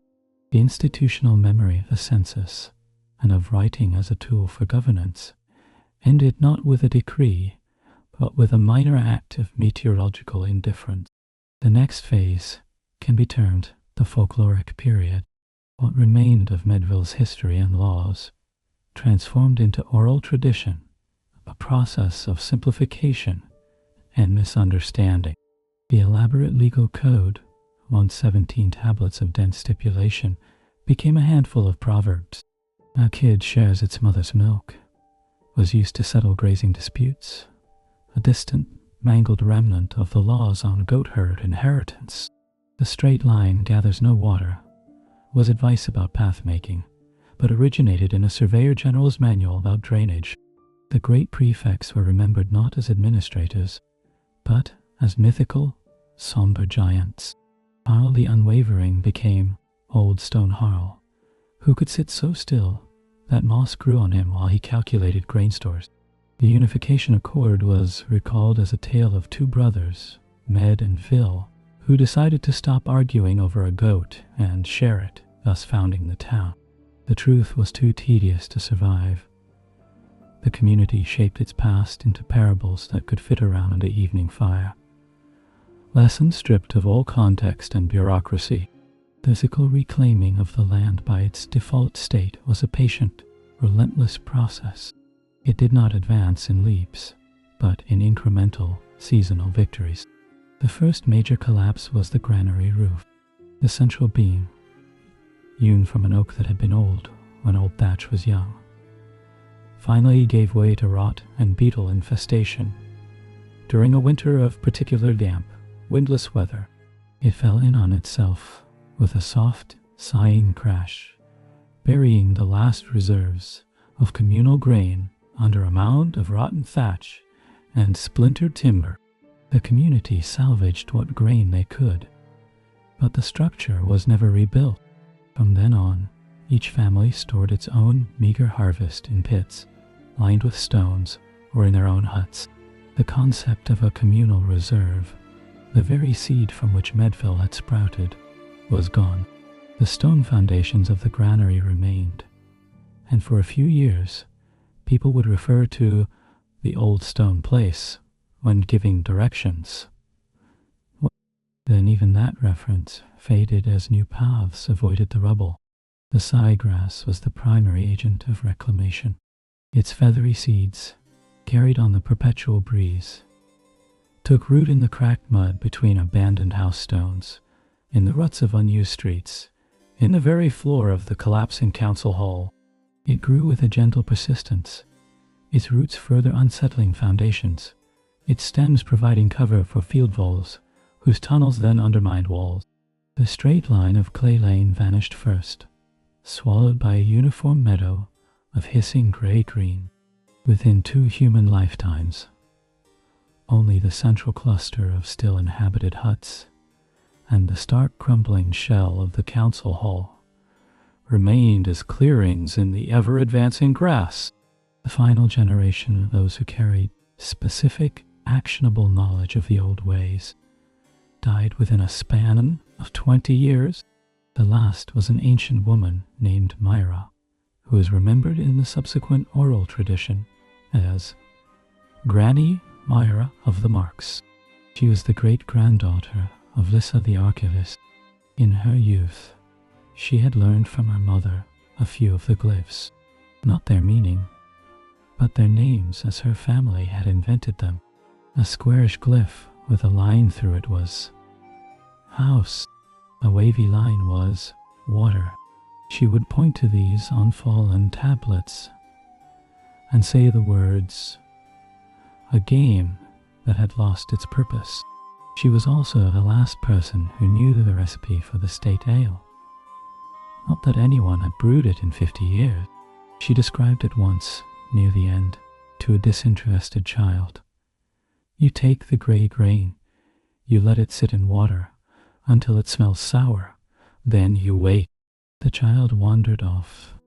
Myra died in her sleep, and with her, the final, fragile, personal link to the administrative reality of Medville was severed.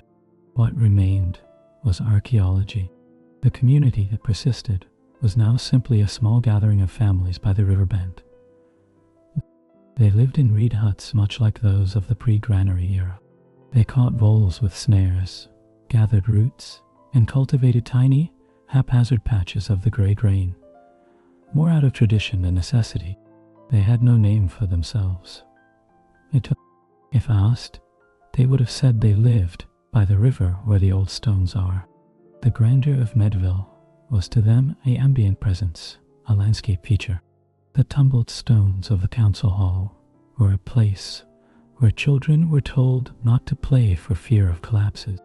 Pottery shards that littered certain areas were considered unlucky to move. The past was not history. It was topography, slightly more cluttered and hazardous than the rest of the land. Centuries passed, and the climate continued its mild cycle.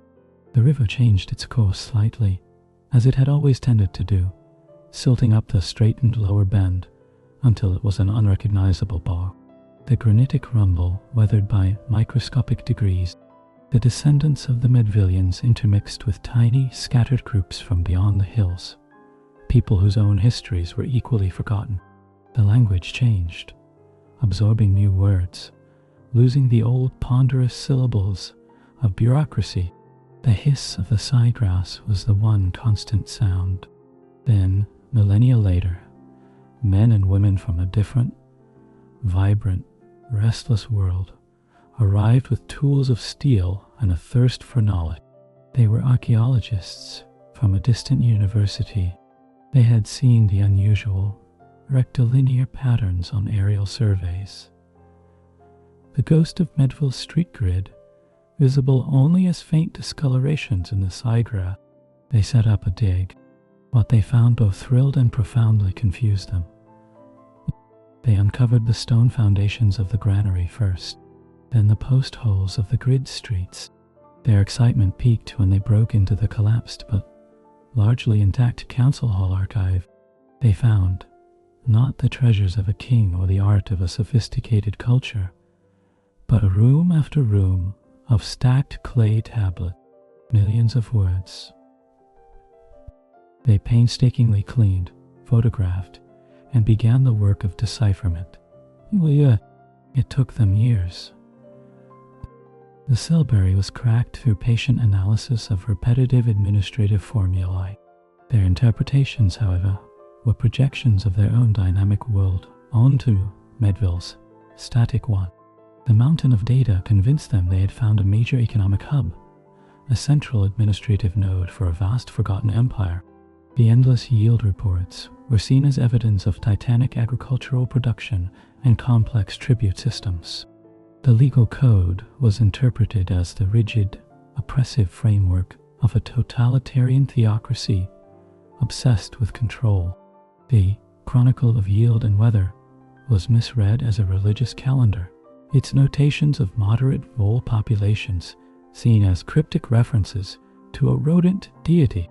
The philosopher scribe marginalia were hailed as profound, lost philosophical fragments, their puzzled musings about order elevated to the status of deep existential wisdom.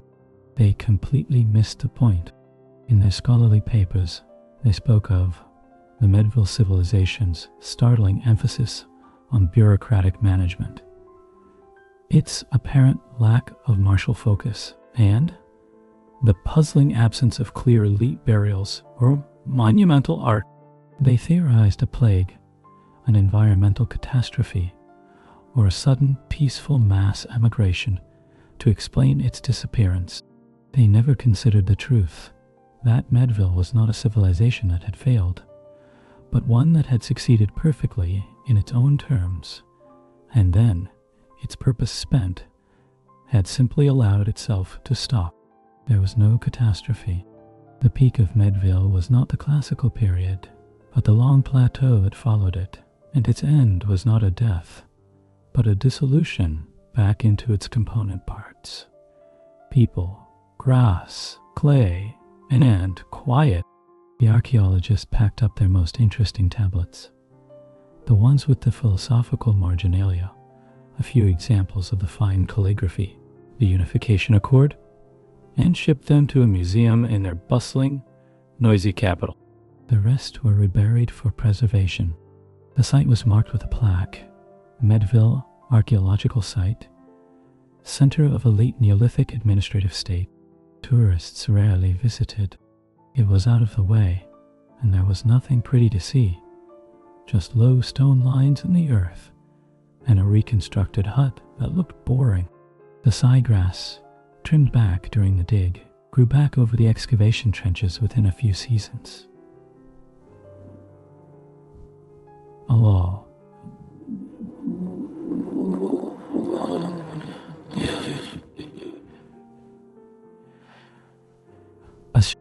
And here, the history of Medville finds its true, fitting conclusion, not with the last breath of its last citizen, not with the crumbling of its last wall, but in the final, complete restoration of its original state.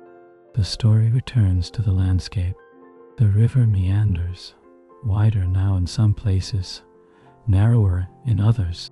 The siegrass covers every inch of the basin, a gray-green sea that ripples and whispers in the wind. The granitic rumble sits under the same pale sky. The field voles dig their tunnels, live their brief, quiet lives, and die. The cycles of sun and rain, growth and decay, continue without witness or chronicle.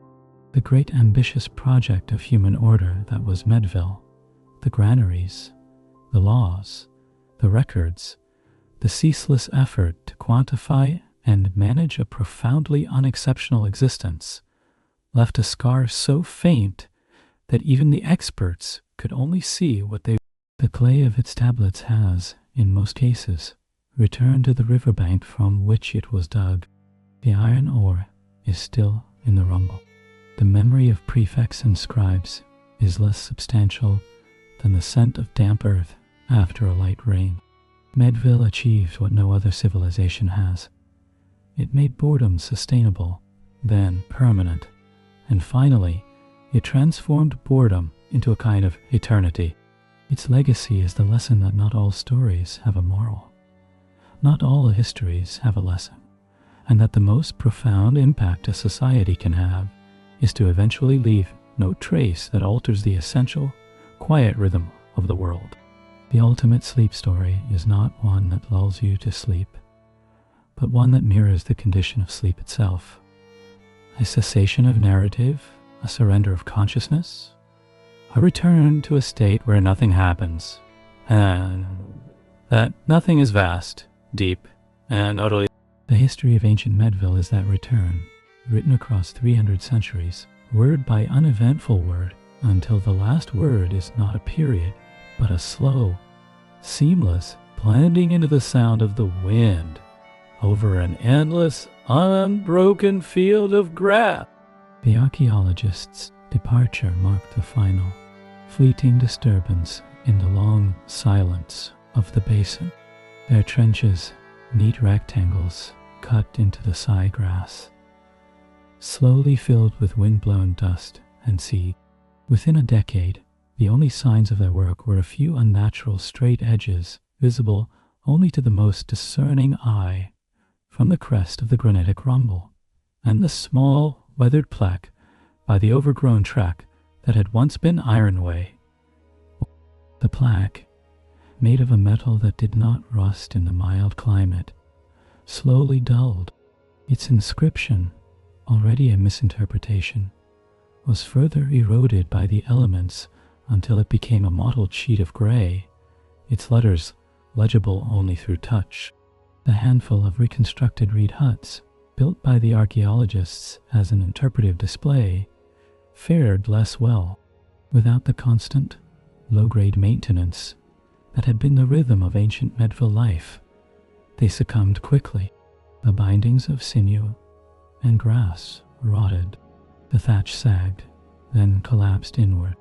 Within 20 years, the huts were amorphous mounds of decaying vegetation, indistinguishable from the compost piles of the original inhabitants, save for their suspiciously geometric outlines. The single demonstration plot of drab wheat, planted to show visitors the staple crop, was never replanted. The siegrass, seeing its opportunity, invaded the plot with quiet vigor. A few wheat stalks persisted for a season or two, pale hybrids fighting a losing battle against the native gray-green, before vanishing entirely. The landscape reasserted its default setting with a patient finality. Back in the distant capital, the curated artifacts of Medville met a fate equally telling. The selected tablets were placed in a climate-controlled display in the Museum of Ancient Civilizations in a wing titled The Bureaucratic Imperative, Administration Before Empire. For a time, they drew a trickle of scholarly interest. Graduate students wrote dissertations on taxation, as social cohesion in pre-literate Medville and semiotic analysis of yield glyphs. But the subject matter was intrinsically unappealing. There were no dazzling jewels, no fearsome weapons, no sensuous statues. There were only tablets of grey clay with tiny, meticulous scratches. The public walked past the display without stopping, their eyes glazing over at the sheer textual density of the captions required to explain why these objects were significant. Within a generation, the display was deemed non-viable for visitor engagement. The tablets were carefully deaccessioned, moved to an archival storage facility in the museum's basement, and placed in labeled acid-free boxes on metal shelves. They were perfectly preserved, catalogued with extreme precision, and utterly forgotten. In a final, ironic twist, the Medville archive had found its modern analog, a state-of-the-art bureaucratic oblivion. Meanwhile, in the basin, time resumed its true Medvillian pace. Geological, not historical, the river continued its work of silting and shifting. A particularly wet cycle of years caused it to jump its banks just south of the old council hall site, creating a new, shallow oxbow lake that slowly filled with water lilies and siegrass. The lake became a haven for dragonflies and a small, silent species of frog. The foundations of the hall, now partially underwater, were softened by algae and water-smoothed sediment. Fish nosed between the stones. The granitic rumble, subject to the slowest process of all, experienced a minor seismic event approximately 500 years after the archaeologists left. It was not an earthquake of any drama. It was a subsurface shiver, a settling of deep plates that resulted in a single, clean crack, splitting one of the larger granite faces from top to bottom.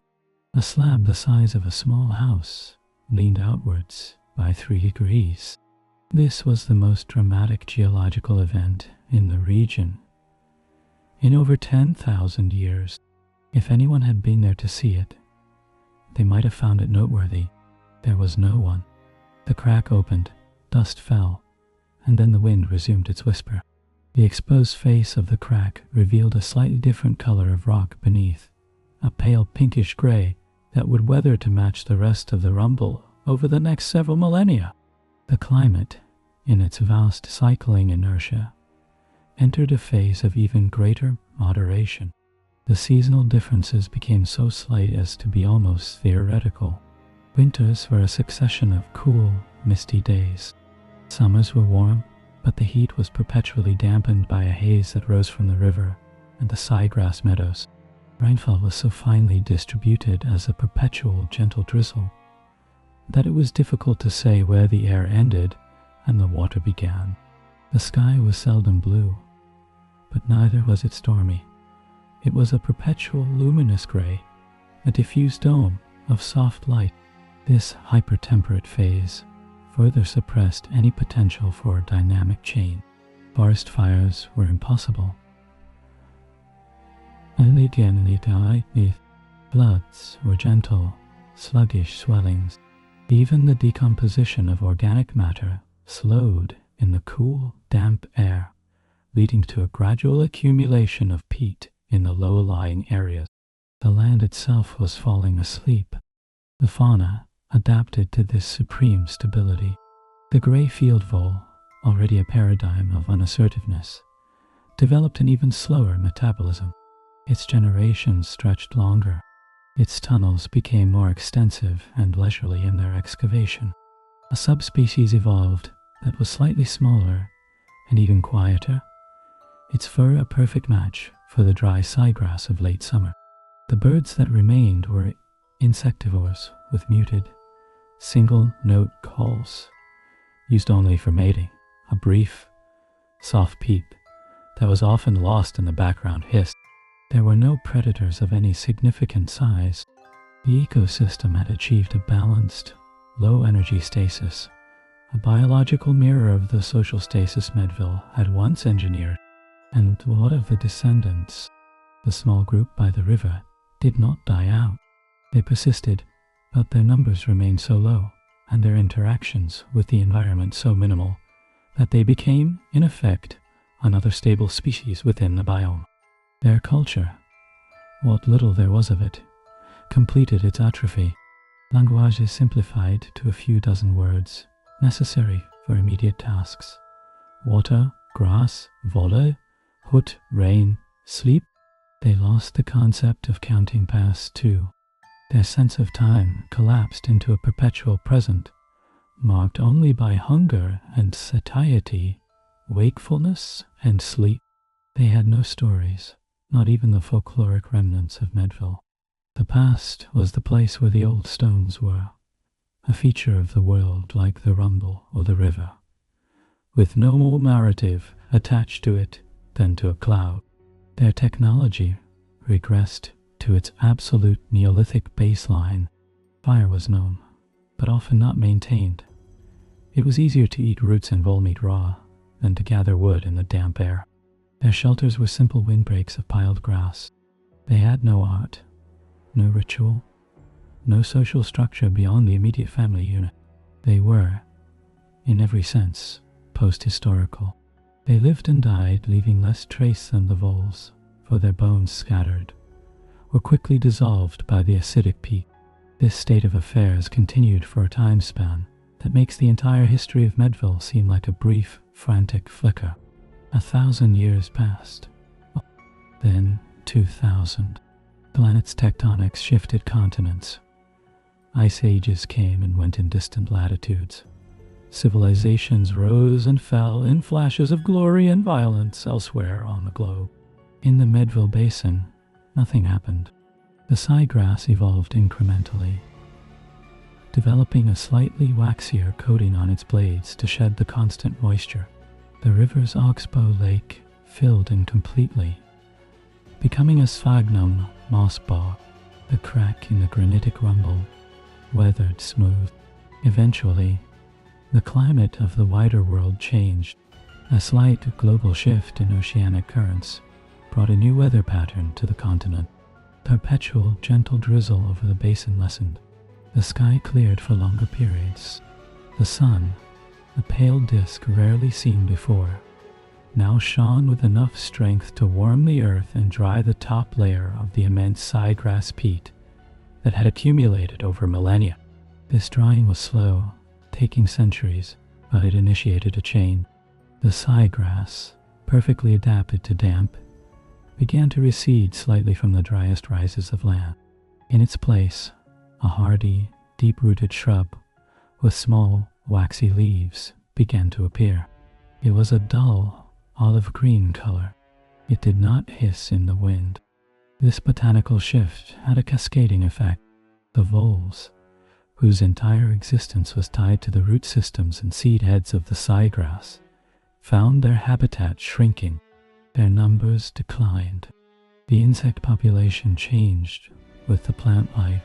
The silent frogs in the remaining boggy areas found fewer places to lay their eggs. The ecosystem's perfect, boring equilibrium was, for the first time in epochs, disrupted. It was not a catastrophic disruption, but a gentle tilting. The change was so slow that no creature living within it would have perceived it as change at all, merely as a gradual, imperceptible hardening of conditions. The human descendants, those final, reduced echoes of Medville, were the most vulnerable to this shift.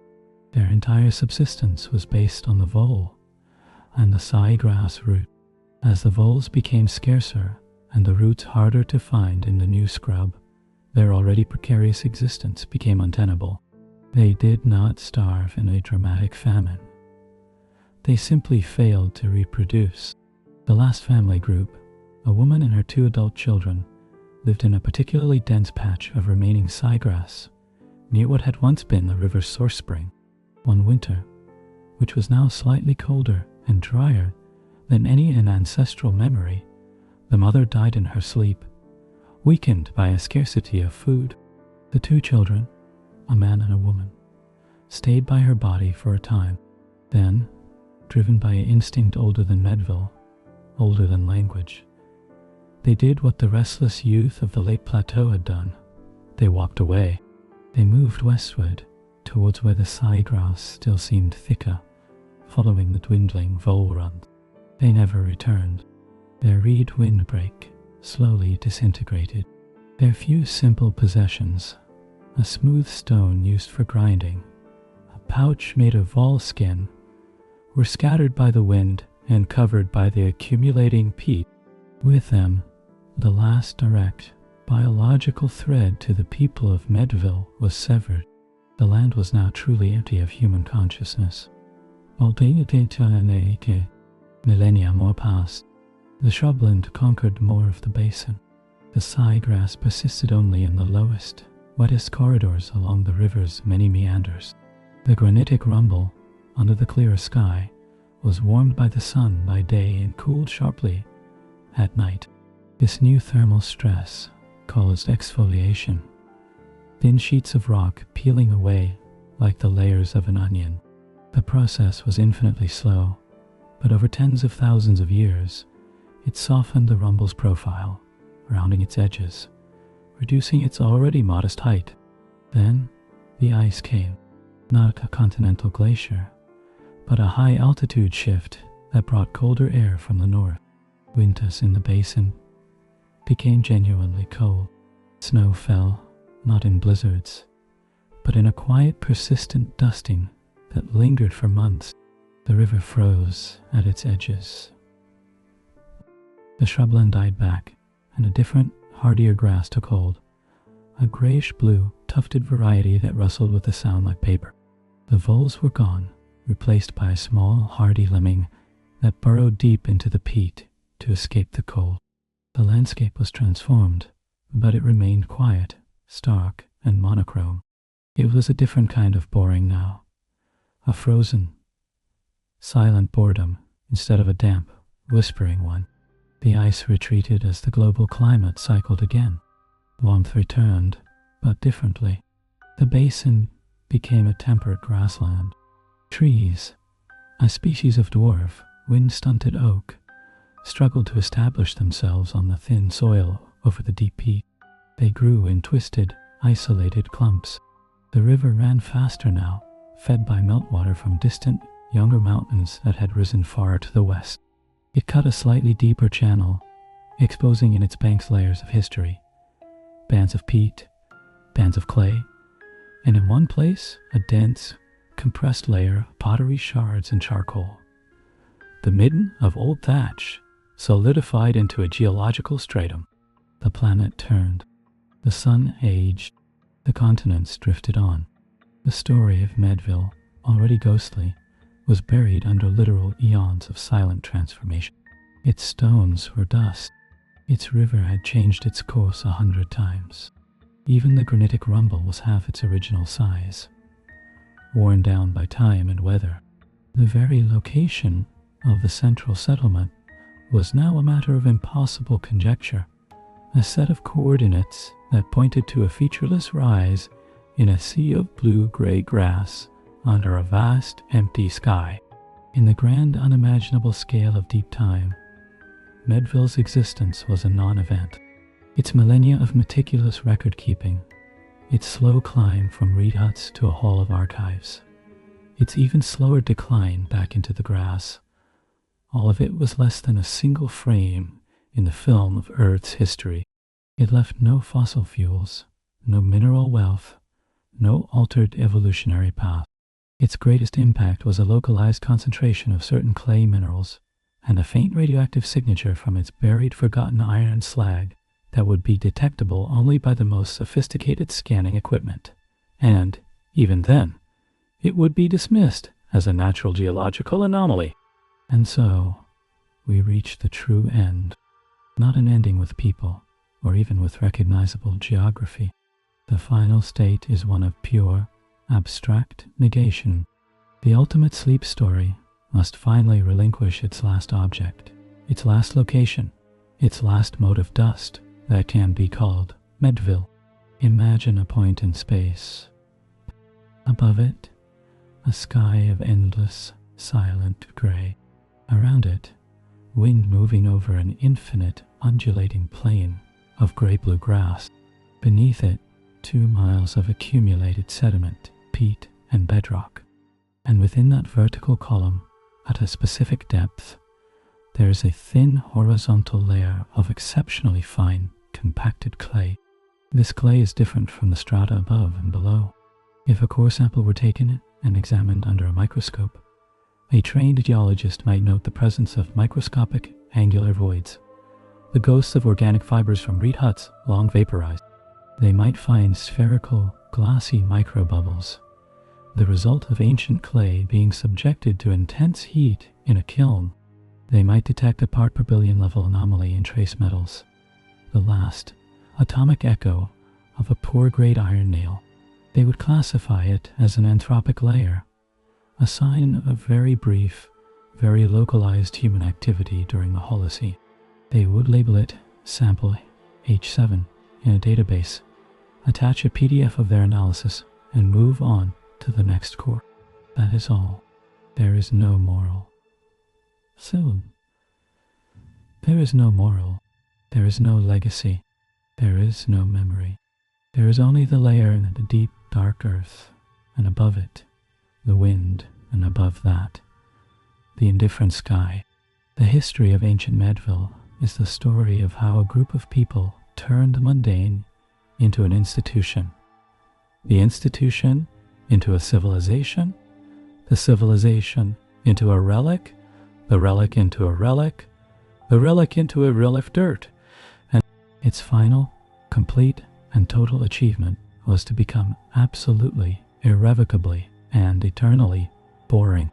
To have its story be one that, in its very essence, resists being told, and in the telling, seeks to return the listener not to a world of events, but to the quiet, pre-conscious state that preceded them. The story is over.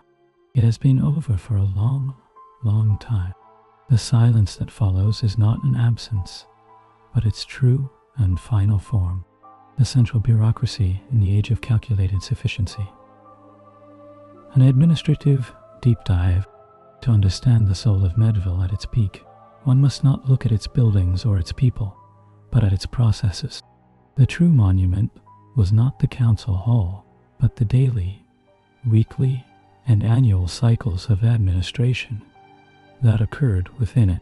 These cycles were so refined, so interlocked, and so devoid of variance that they constituted a kind of secular liturgy, a worship of stasis.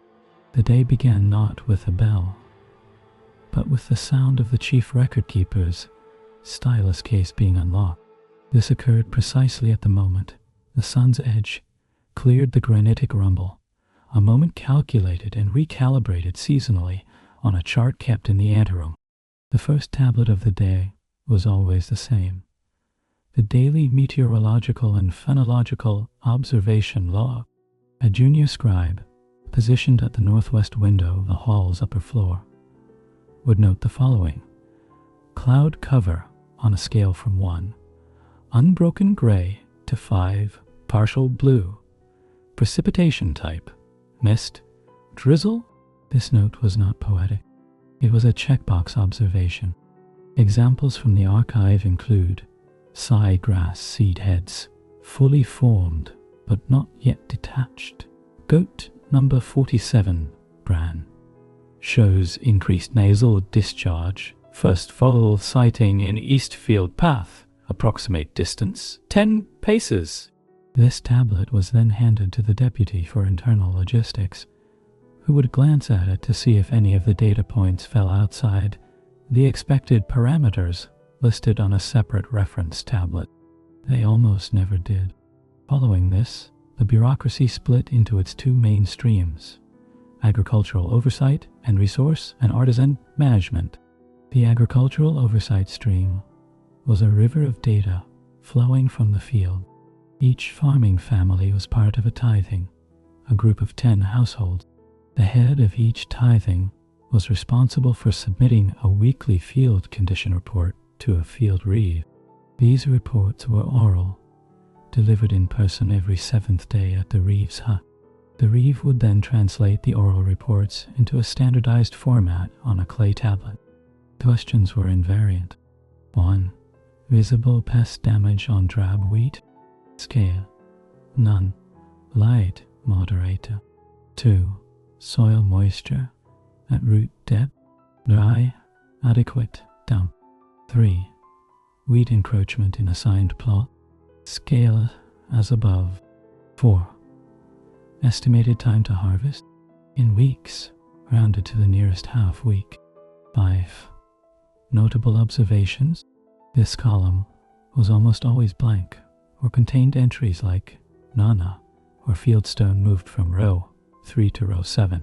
The Field Reeves compiled report was then delivered to the Bureau of Agrarian Estimates, located in a small, damp room on the council hall's ground floor. Here, 3 scribes would take the 10 tithing reports and transcribe them onto a master regional yield projection tablet.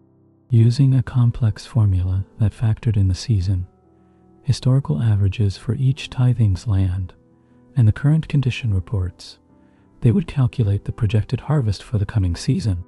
The formula was not designed for accuracy in predicting plenty, but for predicting shortfalls.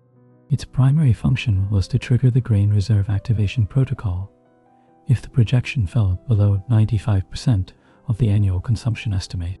In the 214 years of the Bureau's operation before the Long Plateau, the protocol was triggered only twice, once after a slightly early frost and once due to a miscalculation that was later corrected. The process of correction generated 14 tablets of analysis. Parallel to this was the resource and artisan management stream. This governed everything not directly grown from the ground. Its cornerstone was the quarterly inventory. Every 3 months, a 2-person team, a scribe and a verifier, would visit every registered artisan and storage facility. The blacksmith's inventory was a list of raw ore by weight, charcoal by volume, finished tools by type and condition, and work in progress. Kota's inventory counted clay stores, finished vessels by category, storage jar, bowl cup, special use, and kiln fuel. The weaver's inventory measured raw wool and finished textiles by square cubit. The most meticulous inventory was for the central repository implements. This was a lockstone shed containing the state's reserve of tools, spare plowshares, axe heads, and the precious nails. Each item was etched with a state mark and listed on a master ledger. The quarterly inventory required the scribe to physically account for every item, noting its condition. The most common note was stable. A tool would remain on the ledger for decades, its entry unchanged, until one quarterly visit when the note would be updated to light surface oxidation, and perhaps a century later to fracture at hafting point, move to salvage pile. The salvage pile had its own ledger. The data from these 2 streams, agricultural and resource, would converge at the weekly prefectural council meeting. This was the beating heart of Medville, and its rhythm was a slow, diastolic thud. The meeting followed an agenda etched on a permanent stone slab to the left of the prefect's stool. 1. Confirmation of minutes from previous meeting. This involved reading the entire previous meeting's record aloud, a process that could take an hour.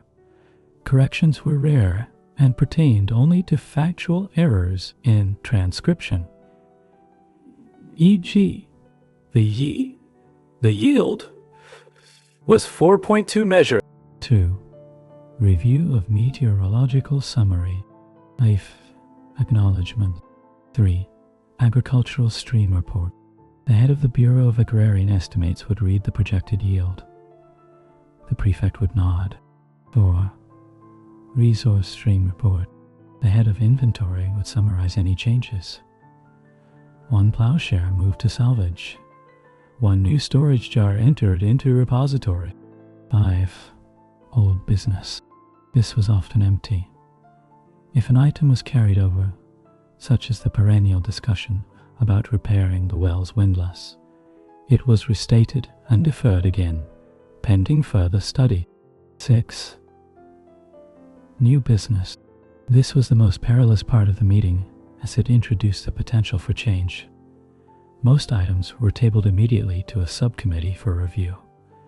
A classic example: trader from the south suggested the use of a wooden yoke for goats to increase plow efficiency. 7. Administrative approvals. Rubber stamping routine items. Approval of a marriage contract between two families. Ratification of a tithing head's death and his son's succession. Approval of the menu for the upcoming Unification Day ration, which was always the same. 8. Closing. Formality. The meeting was conducted in a tone of profound weariness. Excitement was considered unseemly. A raised voice was unheard of. Disagreement was expressed by a prolonged silence, followed by a suggestion to review the precedent. The precedent was always to do nothing new. But the output of these meetings, beyond the maintenance of stasis, was the annual directive. This was a single tablet issued after the harvest. It contained no inspirational messages, no calls to action.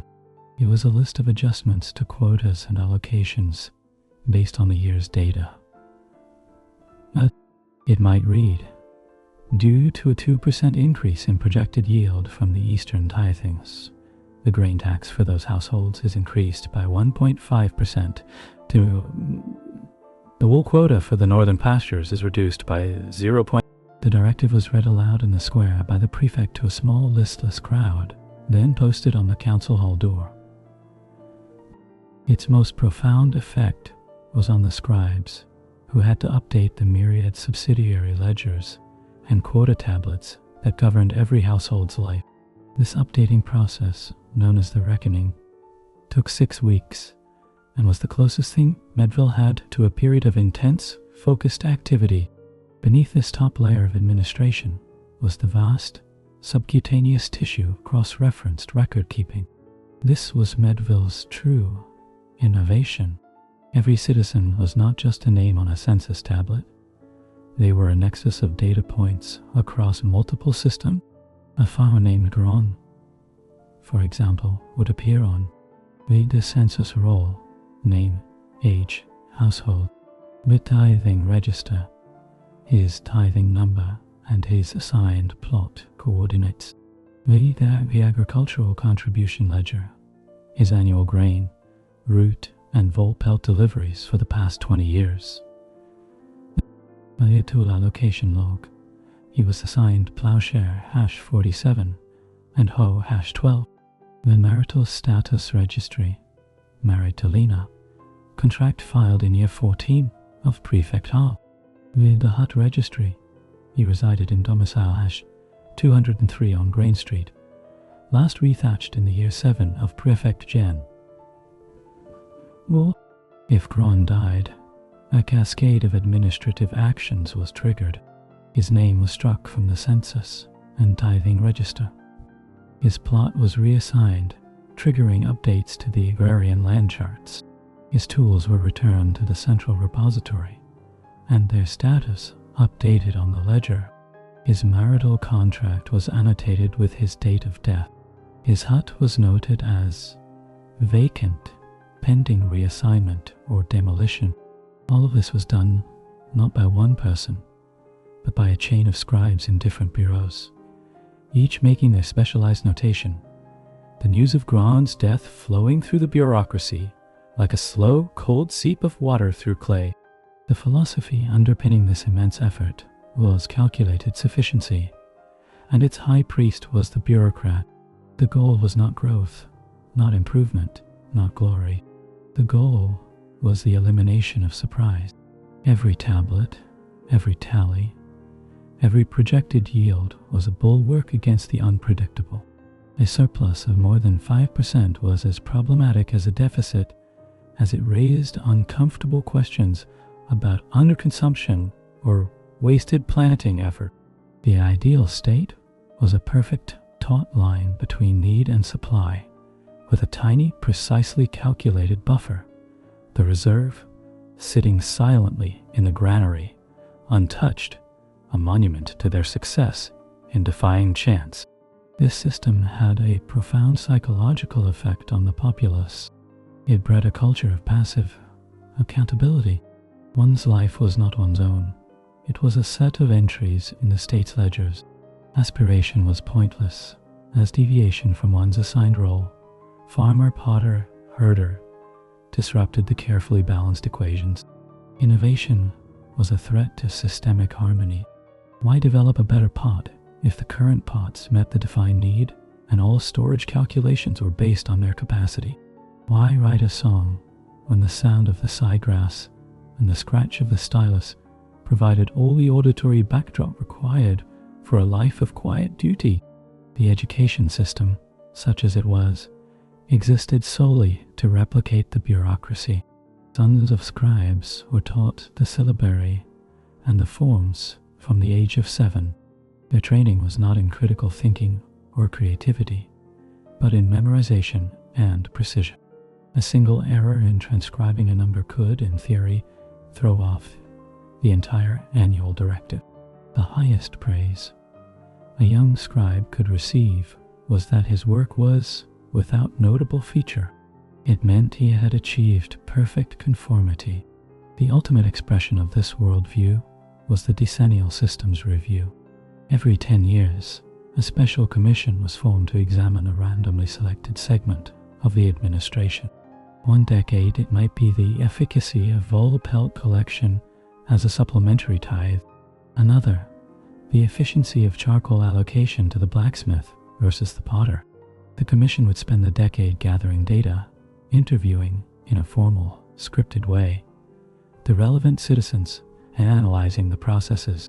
Their final report, often spanning 30 tablets, would inevitably conclude that the system was functioning within acceptable parameters and recommend only minor procedural clarifications. Clarifications would then be codified, adding another layer of fine print to the legal code. The review's real function was not to improve things, but to reaffirm, through an exhaustive and exhausting process, that improvement was unnecessary. It was a ritual of validation through studied boredom. This, then, was the vibrant, pulsing core of classical Medville, a masterpiece of self-limiting engineering.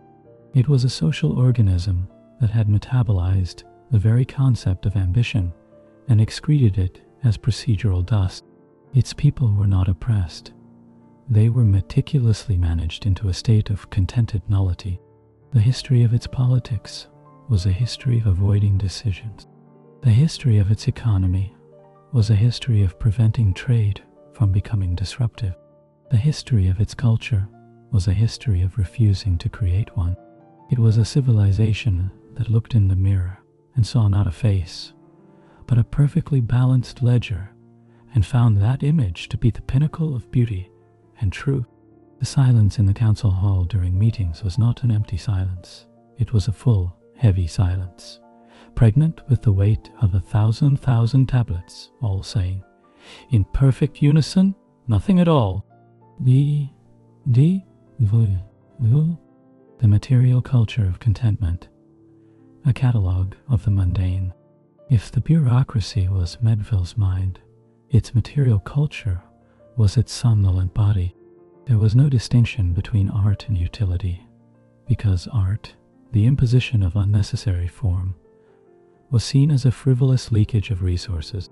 Every object was designed to fulfill a defined function within the system of calculated sufficiency, and its form evolved only as far as needed to achieve that end, and no further. Domiciles. The standard Medville house was a single-story, rectangular structure of timber post construction with wattle and daub infill.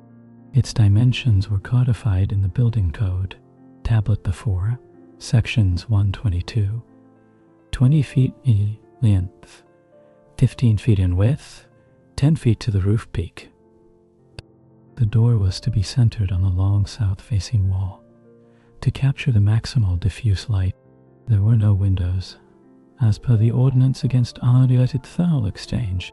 The roof was a steep pitch of siegrass thatch, required to be no less than 12 inches thick for insulation and no more than 18 inches thick to avoid undue stress on the timbers. The floor was packed earth. The interior layout was also prescribed: a hearth against the north wall for optimal smoke dispersal out the eaves, a sleeping platform to the west, and storage shelves to the east. The only variance allowed was in the number of sleeping platforms, which corresponded to the family size listed on the census. Over 3 centuries, archaeological evidence shows a deviation from these standards of less than 3%. The houses did not express individuality, they expressed membership. Textiles. Clothing was made from the wool of the managed goats, which produced a coarse, oily fiber in shades of dun, grey, and dirty white. The state loom produced bolts of cloth of a standardized width, 2 cubits. The garment code dictated the patterns for all clothing. There was one pattern for a tunic, a simple T-shape with side seams, one for leggings, straight tubes, and one for a hooded cloak, a semicircle. All seams were to be straight and functional. Decorative stitching was prohibited. Dyeing was known, but strictly regulated. The only approved dye was from the boiled roots of the siegrass, which produced a pale, greyish-brown wash. Its use was permitted only on the hems of cloaks for individuals over the age of 50, as a mark of seniority that conferred no legal privilege. Socks were unknown. Feet were wrapped in squares of the same cloth and secured with leather thongs. The entire wardrobe of a Medvillian adult could be described in under 20 words.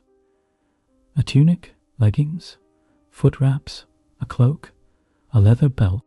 It was clothing designed for thermal efficiency and durability, with a lifespan carefully estimated in the resource ledgers.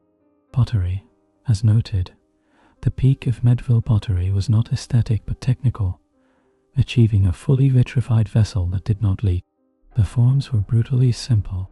Type A, the storage jar, a globular body, a narrow neck, 2 small lug handles. Capacity, 5 standard measures.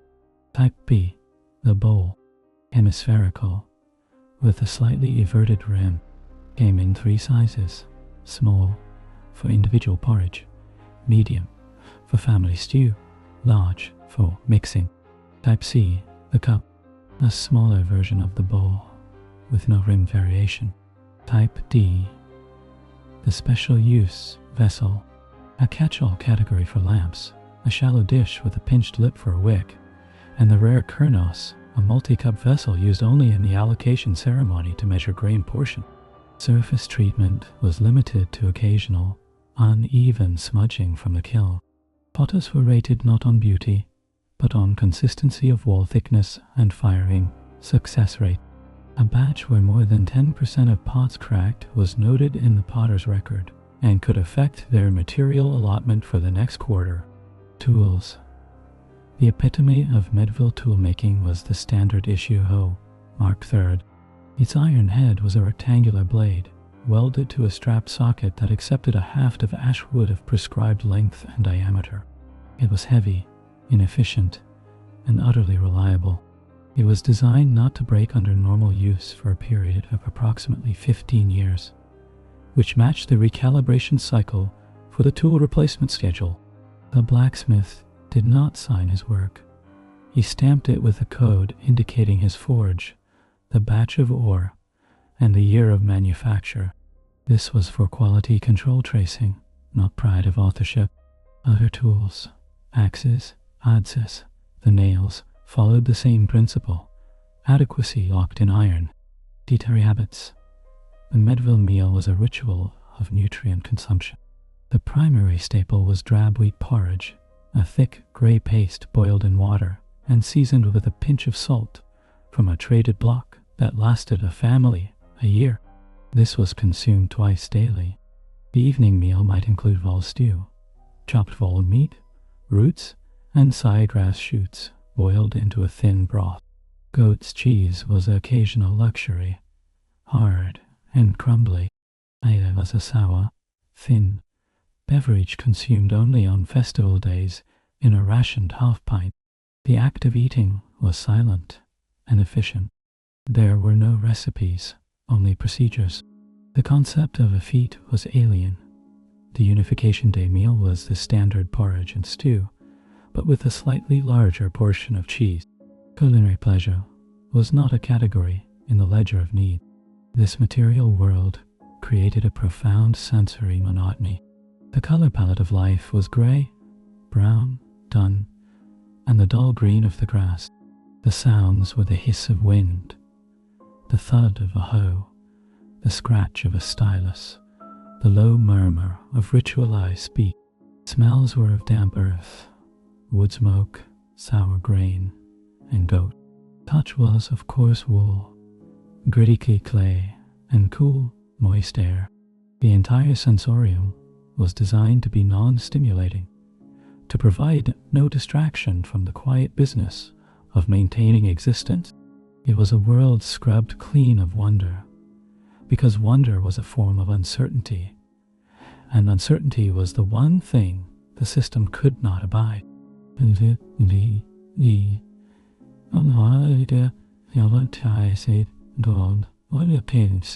The long dissolution, a chronology of forgetting.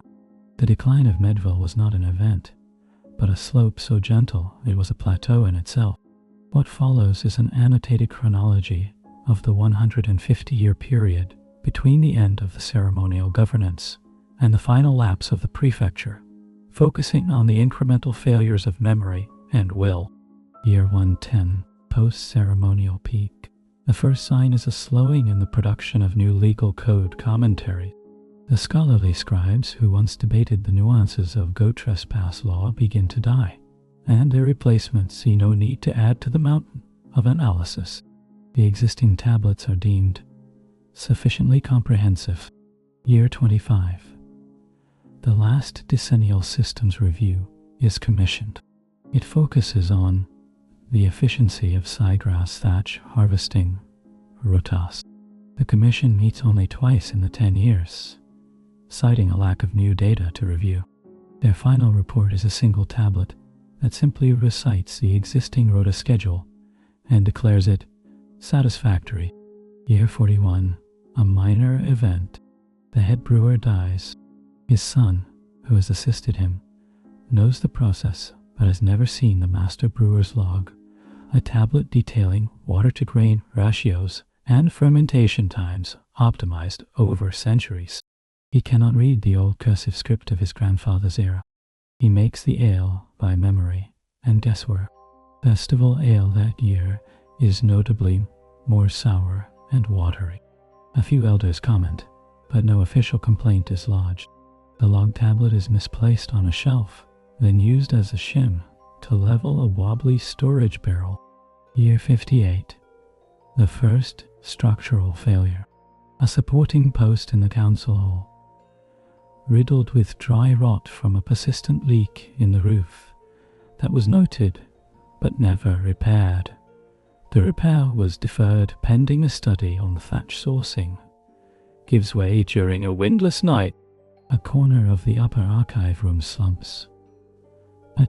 Dozens of tablets from the early consolidation period, including the original draft of the tax reassessment, are shattered. The damage is surveyed. A motion to rebuild is tabled in order to first form a committee to assess the long-term stability of the remaining foundation stones. Year 70. The population census shows a net decline for the third consecutive cycle. The Registrar of Demographic Trends presents a tablet with a graph showing the downward trend. Council discusses it for an afternoon.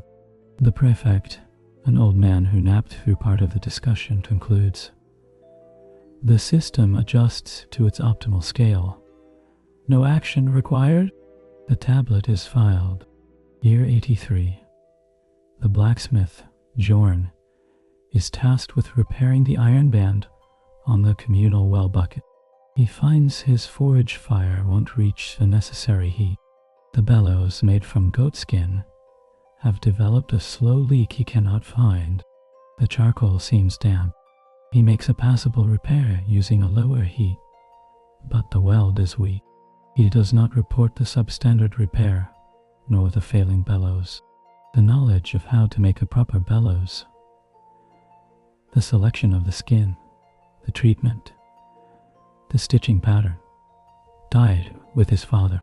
He makes a mental note to use less charcoal next time, to avoid wasting it on a futile high heat. Year 94. The allocation ceremony is abbreviated. The full reading of the family quotas is replaced by the prefect simply stating, allotments are as per the standing schedule. See the posted tablet. Only 5 people attend to hear this. The posted tablet is weathered by rain. The numbers blurry. Year 105. The last trader arrives. He is an old man following his father's route. He brings a few glass beads and a roll of thin, foreign linen. No one is interested in the bead. The linen is examined by the weavers, who pronounce it too fine for practical use. He takes his allotted iron ingots and leaves, shaking his head. One, he tells people in the next valley that the Medvillians seem to be asleep with their eyes opened. He never returns. The Bureau of External Commerce has no new entries in its log. Year 120. The key event. The prefect, Ivard the Taciturn, dies. The council should convene to elect a successor. Of the 13 council seats, 7 are vacant due to deaths that were never formally noted or replaced. Of the 6 remaining elders, 2 are bedridden, 3 are away at their distant homesteads, the practice of living in the central town having lapsed, and 1 is present but senile, believing it is the year of his own election 50 years prior. A messenger is sent to summon the absent 3. 1 refuses, citing the press of harvest, which is a week away. The other 2 promise to come soon. They never do. No meeting is held. The office of prefect, through simple attrition of procedure, ceases to exist. No one declares it. It is just a fact that becomes apparent over the following year, as no one sits on the stool to open the council meetings that are no longer called. Year 121-150. The final generation of functionaries performs their duties by rote, disconnected from any central purpose. The record keeper's grandson still makes marks on clay, but they are now copies of copies, the text degenerating into meaningless glyphs that mimic the shape of writing. The last field reeve still walks his route, but the farmers no longer give him oral reports. They simply nod as he passes. The granary is still opened, but the grain inside is old, musty, and weevil-ridden. People take from it only when their own stores fail, which is increasingly often.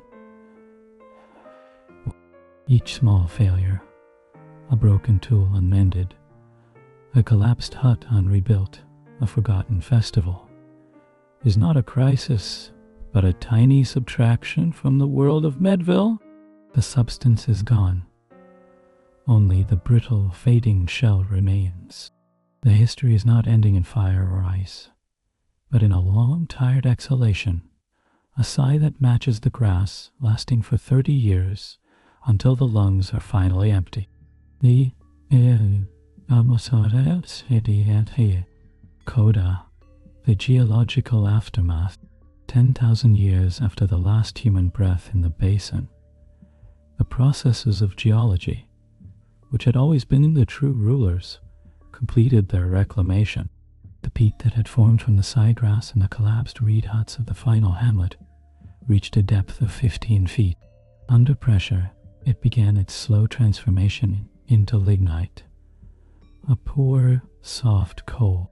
The carbon atoms that had once been part of a thatched roof, a wool tunic, a human body, were compressed into a thin, dark seam in the earth. The river, obeying the laws of hydrology rather than the decrees of prefects, shifted its course one final major time. It cut directly through the center of where the council hall had stood, eroding the stone foundations and scattering them downstream as gravel. The clay tablets, if any remained intact in the lower levels, were ground into silt, their millions of words reduced to mineral paste. A minor uplift in the continental plate tilted the entire basin very slightly to the south. This changed the drainage pattern. The area became wetter again. The scrubland was drowned, and a new shallow lake formed, not over the old town, but just to its north. This lake became a haven for migratory waterfowl, whose cries were a new sound in the ancient silence. The granitic rumble, under the immense weight of time, continued to weather. The great crack widened infinitesimally. A colony of lichen, a symbiotic organism of fungus and algae, established itself in the crack. It was a splash of orange and grey against the pinkish stone, the first vivid color the rocks had seen in epochs. The lichen grew at a rate of 1 millimeter per century. It did not care about calculated sufficiency, or legal codes, or yield projection. It simply was. And then, the ice returned. This was a major glaciation, a tongue of ice, 1,000 feet thick ground, south from the polar cap. It scoured the basin clean. It plucked up the lignite seam, and the scattered stones, and the silt that had been tablets, and the gravel that had been foundations. It pulverized everything into till, a homogeneous mixture of rock, flour, clay, and boulders. The ice advanced, paused, and retreated, leaving behind a blank slate of moraine, a rolling, sterile landscape of crushed stone and dirt. When the ice finally melted for the last time, the basin was unrecognizable. The river had been obliterated, replaced by a network of smaller streams draining the meltwater. The granitic rumble was gone, planed away by the glacier's belly. The siegrass was gone, its seeds and roots erased. The new plants that colonized the rich glacial till were different. Hardy bushes, then pioneer trees like birch and pine. The story of Medville was now not merely forgotten. It was physically erased from the planet. Every pot shard, every Einstein, every post hole, every atom of its being had been gathered up, milled fine, and redistributed as anonymous sediment across 1,000 square miles. The civilization had achieved its final, absolute state. Not ruin, not archaeology, but geology. It had become part of the dirt, with no story to tell, no lesson to impart, not even a layer in the rock for a future scientist to puzzle over. The wind blew over the new pine forest. A bird sang a 3-note song. A stream burbled over glacial stones. These were not the heirs to Medville. They were its successors in a world that had moved on, unaware that there had ever been anything to succeed. The silence was no longer the silence of a held breath, but the simple, neutral silence of a place with no memory at all. The history of Ancient Medville is complete. It spanned tens of thousands of years of human striving towards tranquility, achieved it for a long moment, and then was subsumed by the vaster, slower, and infinitely more boring processes of a planet that makes no records, keeps no ledgers, and whose only law is the patient. The end. And so, the story of Medville is complete. It has returned to the silence from which it came. I hope its deep, uneventful rhythm has helped to settle your thoughts and ease you toward rest. If you found a quiet space here and would like to return to it, remember you can always revisit this recording or explore others on the channel. Subscribing is the simplest way to ensure you never miss a new path to peace. For now, let the calm remain with you. Let the sigh of the grass and the slow turn of time be the last thoughts you hold. There is nothing more to listen for. No more words to follow. It is time to sleep. Good night. I will not wait till